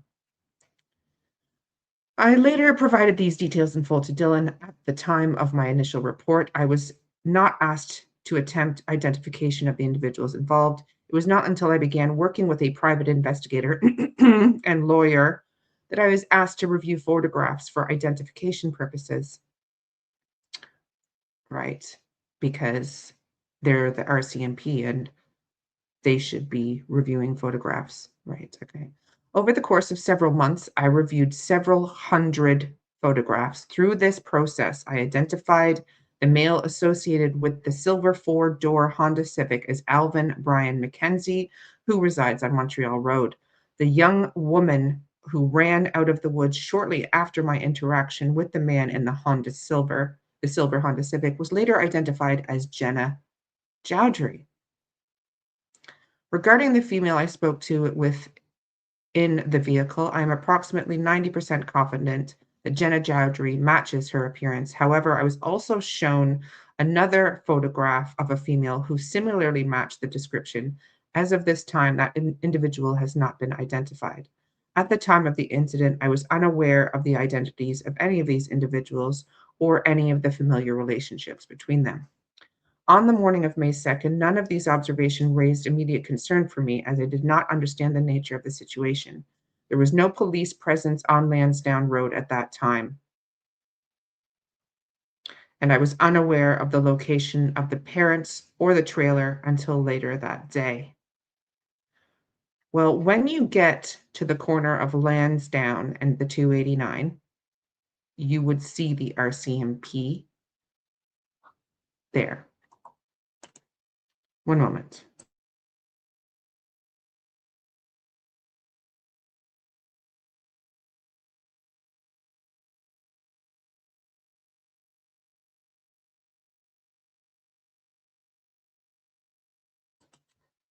I need to go put a pizza in the oven. One moment, please.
So I'm going to ask what you all think so far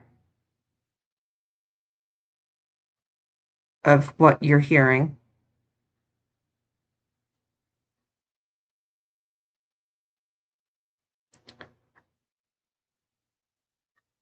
It's not delivery, it's Delicio. It is Delicio. How did you know, Hemi?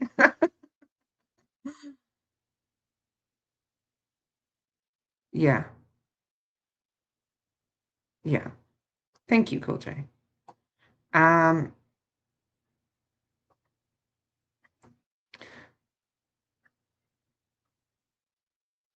Sorry to hear that, Christy. Sending you positive and healing vibes. I love. The reason why I'm doing this is because you will see later on from the emails I receive from a certain someone that I was being pushed to put these things on my live. And I did not want to do so because it didn't add up to me. And I don't like being told what to do. And when I didn't do what he told me to do, he got upset. Hey, Rena, good to see you.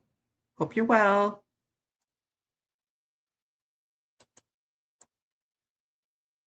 Okay, there was no police presence on Lansdowne Road at that time, and I was unaware of the location of the parents or the trailer until later that day. The only aspect I found unusual at the time was the early presence of individuals identifying Chowdhury. Regarding the female I spoke to in the vehicle, I'm approximately 90% confident that Jenna Chowdhury matches her.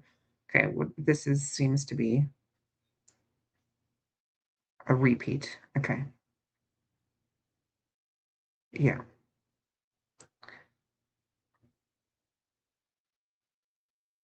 Yeah, sorry. Whoever typed this out repeated and needs to work on their editing skills. But anyway, the presence and disappearance of the pink shirt, as well as the involvement of those 4 individuals, continued to concern me. For that reason, I felt it was important to formally document and report these observations. So that was the official written statement typed up by Chrissy and given to the RCMP. So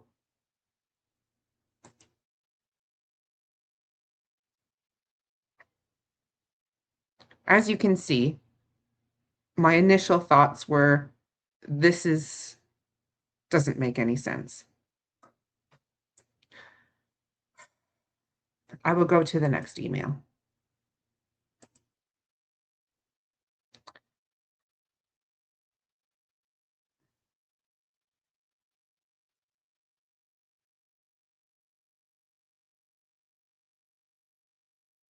So each time I would be sent something, it would be from a different email address at proton.me, and then I would be blocked from that email. So the next one is from Lone Wolf.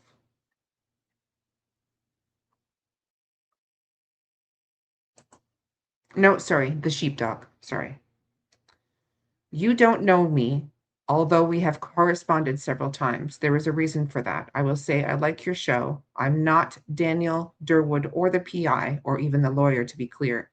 I'd love to say I am, but I can't. It would collapse the integrity of this case. So I'm going to message a YouTuber and talk to them about it. Yes, I am somewhat affiliated with Ellie, which is why the secrecy. Now I'm going to say something. You can choose to share it or not, preferably not the email. And yes, Ellie has it all, law enforcement, but the public does not. So here it is. Ask Darren Geddes who Alvin McKenzie was with on May the 2nd. Ensure you know about the meeting with Alvin McKenzie this week, January 2026. Ask why Eli Hoyek is being attached to Darren's name and see what happens. Make it big. Make sure it gets out there. Sometimes the heat has to be turned up to make people squeal like the pigs they are. All that matters is finding the kids. To ask Eli, which I'm not going to do. Lucky dice. No more tag teaming.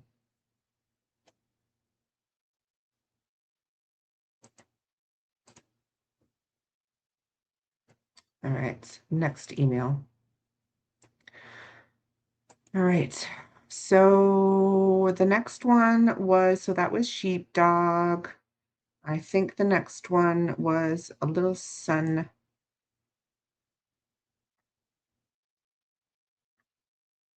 All right. A little sun on my face at proton.me.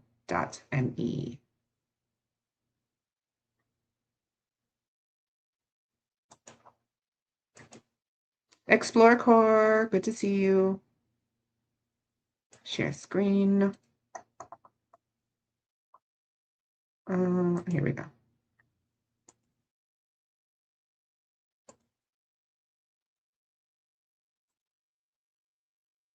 All right. I seen your live, well, most of it from yesterday. I like Damien's comment about people with information coming forward. We're on the same page. In regards to the kids case, I have a few things I will share with you. Things you may have heard over the last 9 months, some maybe not, and some very likely you have not. Firstly, I know it's not out there a lot, but I think the leaked statement should be covered by someone because it's a massive piece of this case. I won't say my name because I know you know who I am, so we can leave it at that. That was leaked originally for the purpose to try and get folks talking about who was in the 2 vehicles. It did work for Alvin and scared Alvin and Darren Geddes to the point they actually met at the Westville Tim Hortons to discuss this. The problem is, even though Alvin stated it was Emily Oakley that was the female seen in the vehicle and possibly Hayden in the front, this has never been confirmed. None of them will respond to it. If it was them, this goes directly against their official statement. Just yesterday, I spoke with a certain family member to the kids and grandmother who wanted to tell me after talking to someone else, she confirmed it was Emily and Hayden. However, the driver of the vehicle is not known. So if it was them in the other vehicle stating we are from Truro, why lie to the RCMP? If it wasn't them, then who the fuck was it? And why were they there before the RCMP was even on Lansdowne Road? Well, why were you there before the RCMP were there? I mean, that's a good question, right? If they were there, why were you there to see them there?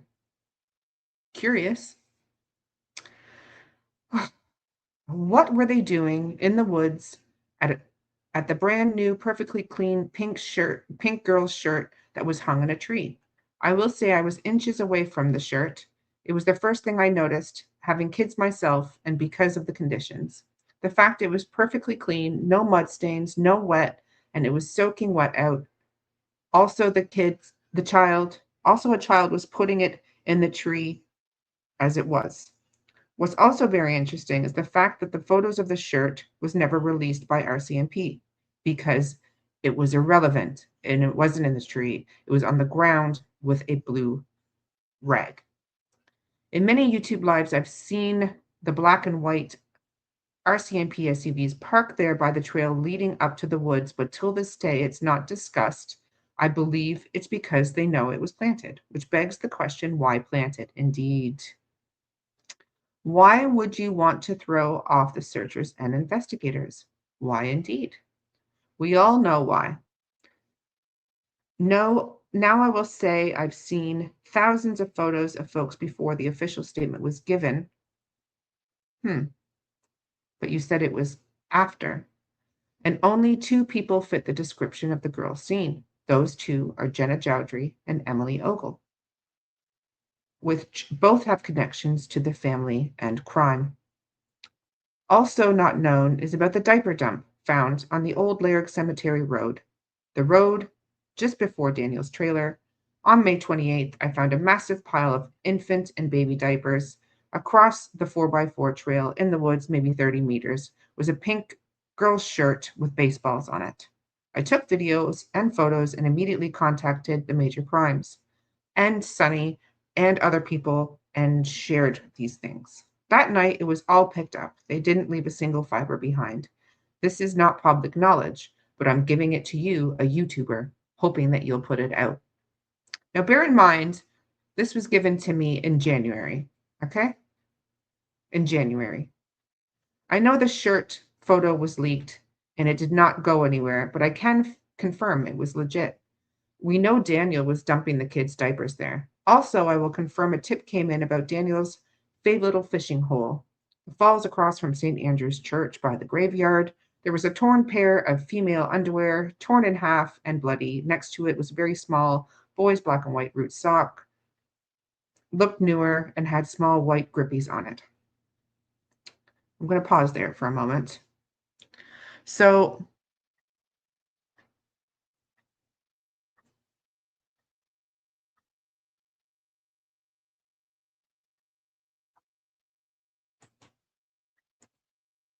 if this information, which I do not believe is relevant, accurate, or true, in my opinion, why are you sharing it with YouTube creators and asking them to put it out? If you stand behind this information, why? Why would you want it out there?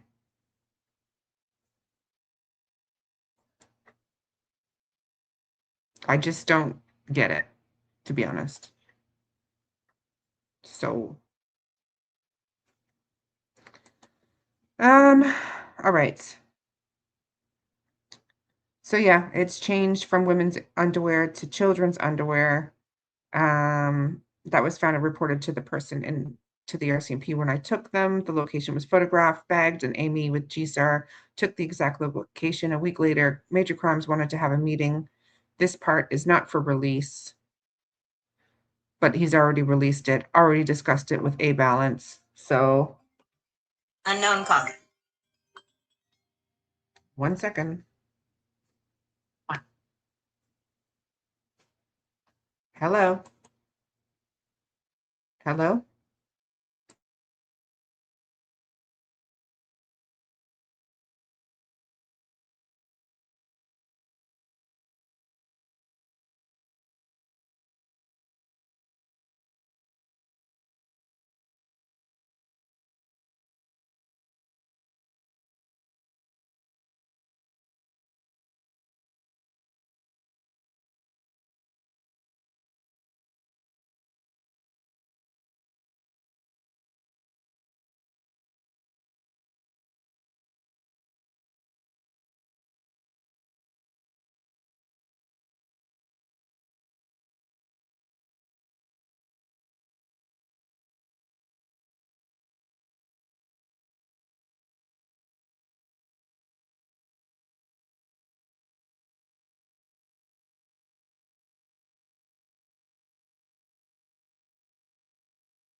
Well, I'm going to go out on a limb and say that either I was mass reported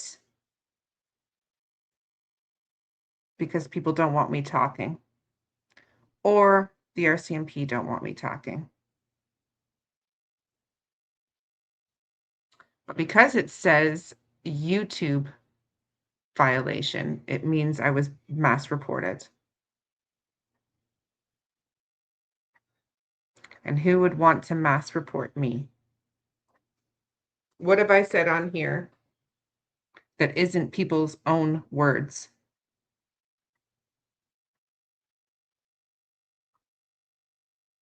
So the main live was shut down. So this one is likely going to get shut down too.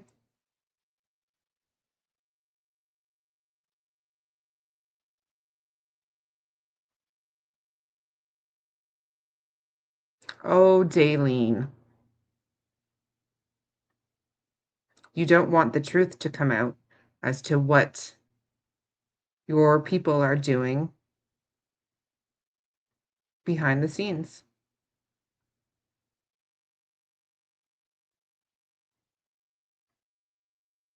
So what does that tell you, you guys? What does it tell you? Why would they not want me to put this out, but AB has already put most of it out?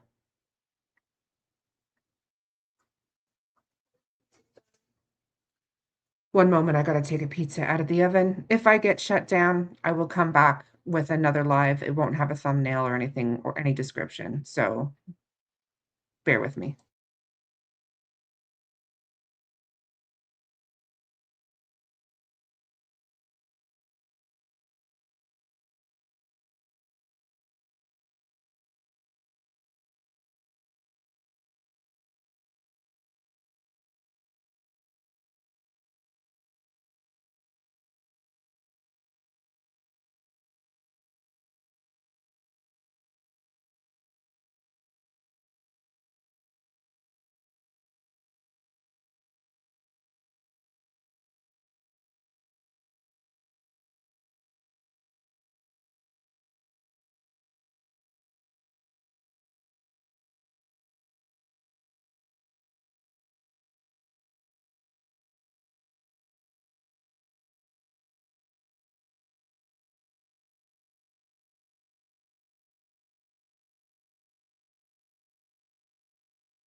Absolutely. That's what I'm trying to do. I'm trying to figure out why all of this BS is going on in the background, why people are trying to put out false information. Why am I going to get emails like this if they are already giving it to AB? I got these emails back in January, and I didn't want to put them out because I felt that if it was true, why would I want to release this information? But as time has gone on,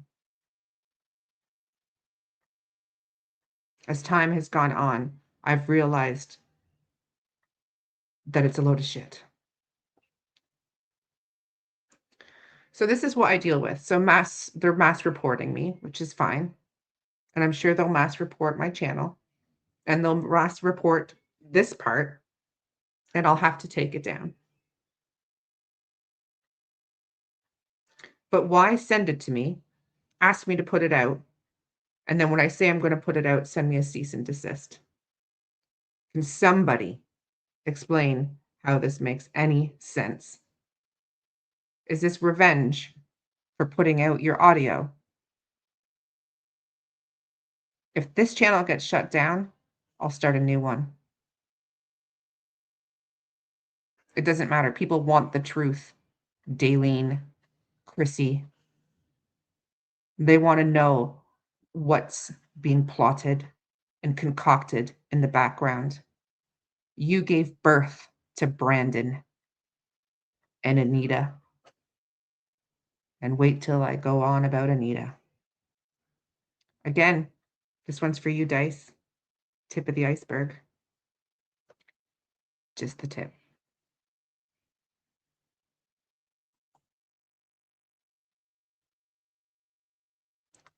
No matter what you say, no matter what you do, I will come back and I will show the receipts. I am team Jack and Lilly. You guys can say whatever you want, but where my loyalties are. But I started this channel to find answers, to figure out what happened to Jack and Lilly. And a bunch of see you next Tuesdays out west aren't going to stop me. Please, I can't wait till next month till you come and visit. It's a lot easier to get yourself in handcuffs, and not a good way, when you're in the province. Why, indeed, Mayflower? Why would my video get taken down, but A Balance's video wouldn't get taken down?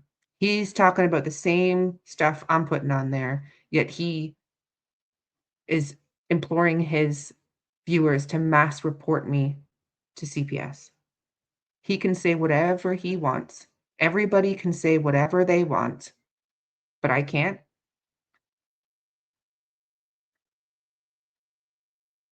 What is the point of sending a cease and desist than contacting the people you don't want talking about you?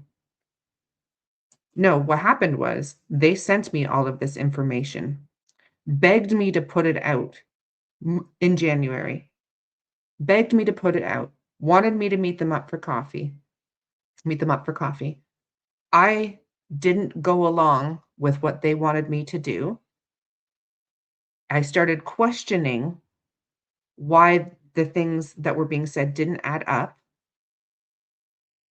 online instead of running with what they wanted me to run with. Then I got hit with a cease and desist. Because why? It's called lawfare.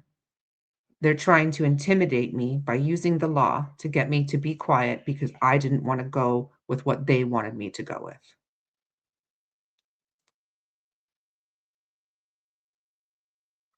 This is what happens when you go against the herd.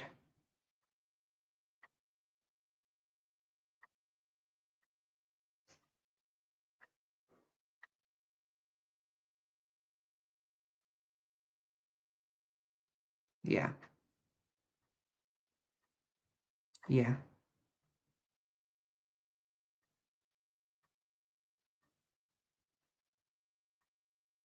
Yeah. I did.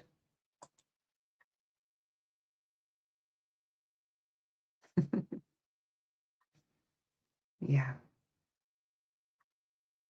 So tell me again that this isn't a coordinated effort against me. Tell me again. Who's coming next month? Chrissy Travers, the PI, the PIG, and A Balance, Scott Priestat. Thank you, Explore Corps, for donating a membership. I appreciate it. Yeah. Well, there was 200 and something, and then the one channel got shut down, and now they're all starting to realize that this one is up now. Yeah. Did you cut it now? Right. One moment. Yeah, it sounds like Anita too, when I wouldn't put out her BS. Yeah. And I'm just going to go cut the pizza for my daughter, and I'll be back. I might need a smoke break again as well, because this is just insanity. It's bullshit, actually. It's not insanity. It's just a whole load of bullshit.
I'm going to actually just finish this particular email, and I'm going to come back live tomorrow, and I'm going to finish the rest, and I'm going to bring out some more of Brandon's emails, some Anita's conversation, and some more unheard conversations from Daleen. I've got to go pick up one of my daughter's friends, and priorities are my children, despite what some of these fuckers might think. And I think you should really have a look in the mirror, the people that are coming at me so hard, because most of the people that are creating the most havoc haven't done a single thing to try to find Jack and Lilly. You're not heroes, you're saboteurs. This goes for other creators. Monsters of Sabotage, Monsters of Chaos, A Balance, Charmaine. I don't know why you think that you are better than everyone else. I will go back to what you did last night by showcasing yet another abusive male on your live, giving them a platform to manipulate. Do you just hate women? Were you turned? I don't even know what your problem is. But this whole case is a disgrace. And I've tried to stay away from it, but it's actually just disgusting. It's disgusting, and you should all be ashamed of yourselves.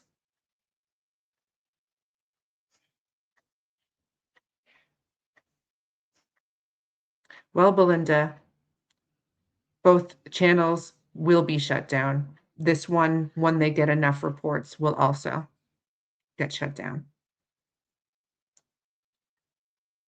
Yeah.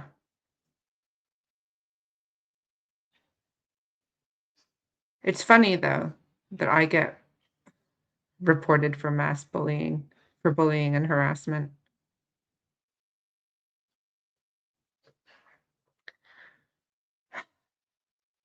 I will continue reading this, and I will call it a night.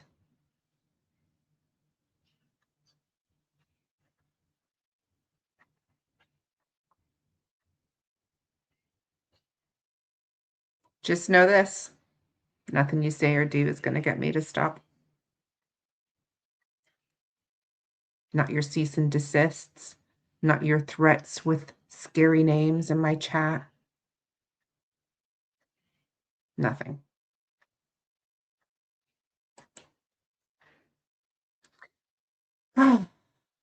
Also, I will confirm a tip that came in about Daniel's favorite little fishing hole. We went through that. We went through how the discrepancy of the items he found versus what he's saying now was bagged by Amy. And then, yes, it was said that the evidence went missing. But I believe Ninchi addressed that and actually messaged the RCMP, and they discredited that, and no evidence was lost. They were interested in the work I was doing. Of course they were. I bet you they just told you you were a big hero, didn't they, Brandon?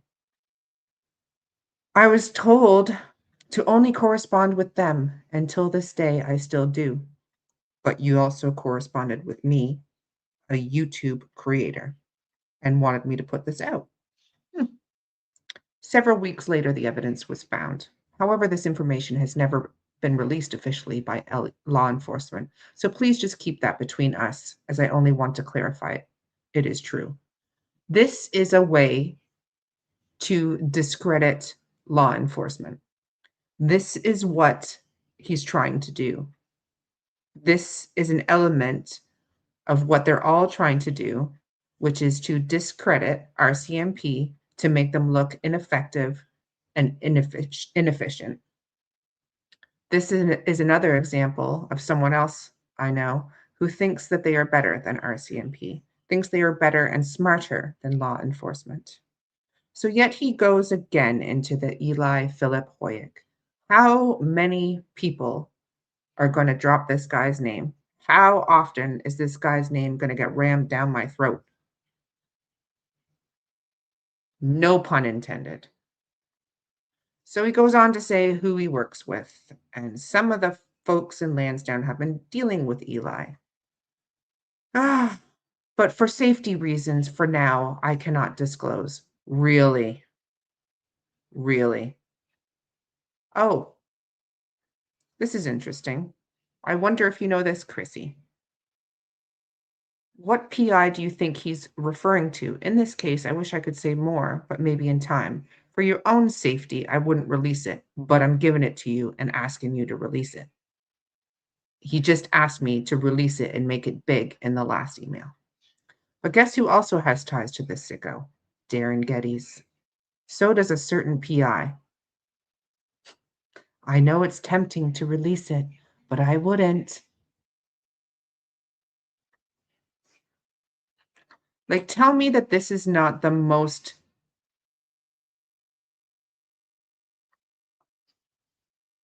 manipulative tactic that you've ever seen. Reverse psychology much, Brandon?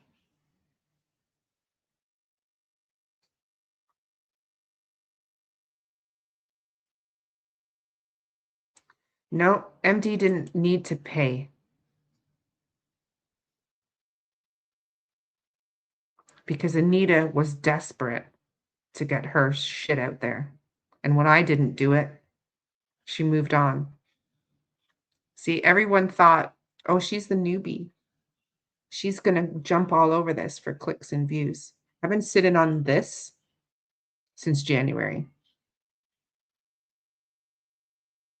I said I was going to release it when the time was right. No, your GoFundMe's for a lawyer, isn't it? A new representation here in Nova Scotia? I hope you do that, Belinda, because last I heard, Daleen was still on your paperwork. And the more recordings that come out, the more she's going to be discredited. And that won't look good for you.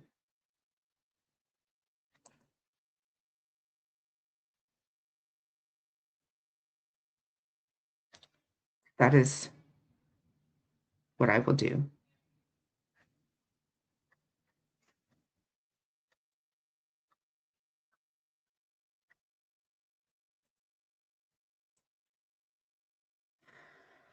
Lastly, I will confirm I picked up the blue blanket and had the sweater in the bath mat.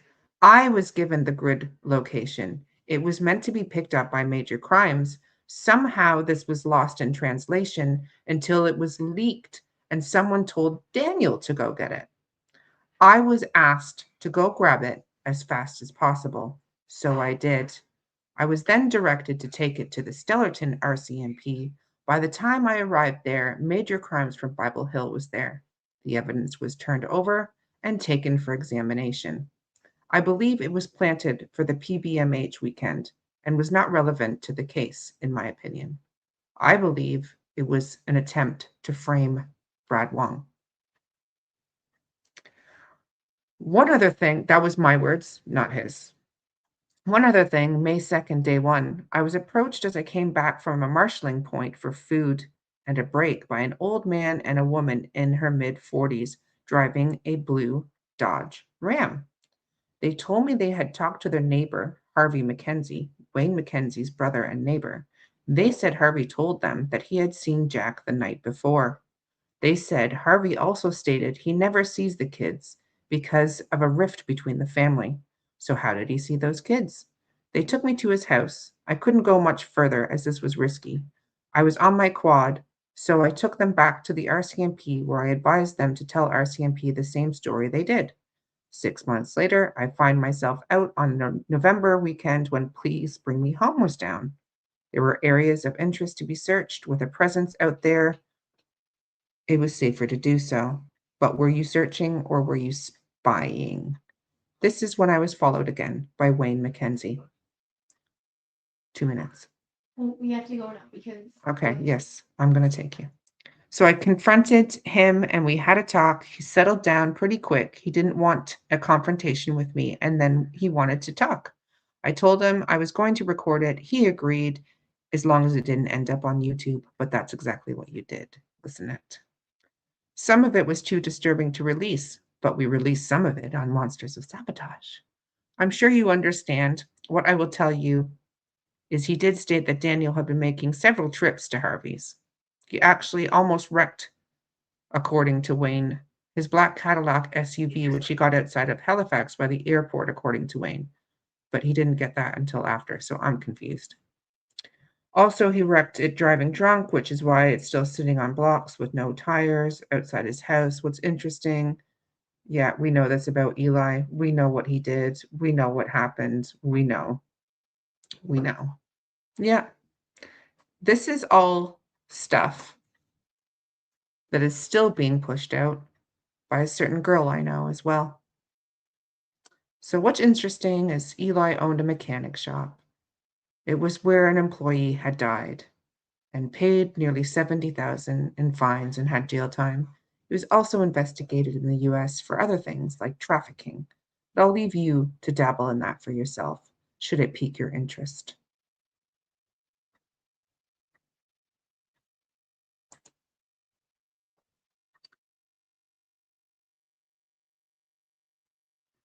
So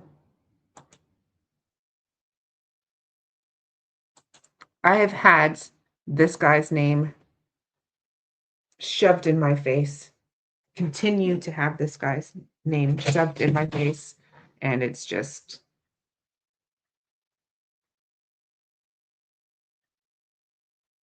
go back to the beginning. Go back to the beginning. I have some things I need to be responsible for, so I will love you and leave you. I'll be back tomorrow with some more shenanigans. So, Brandon,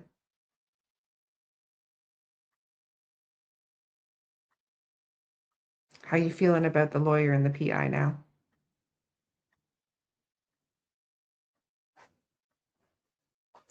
Anyway, I'll love you and leave you, and I'll see you all tomorrow.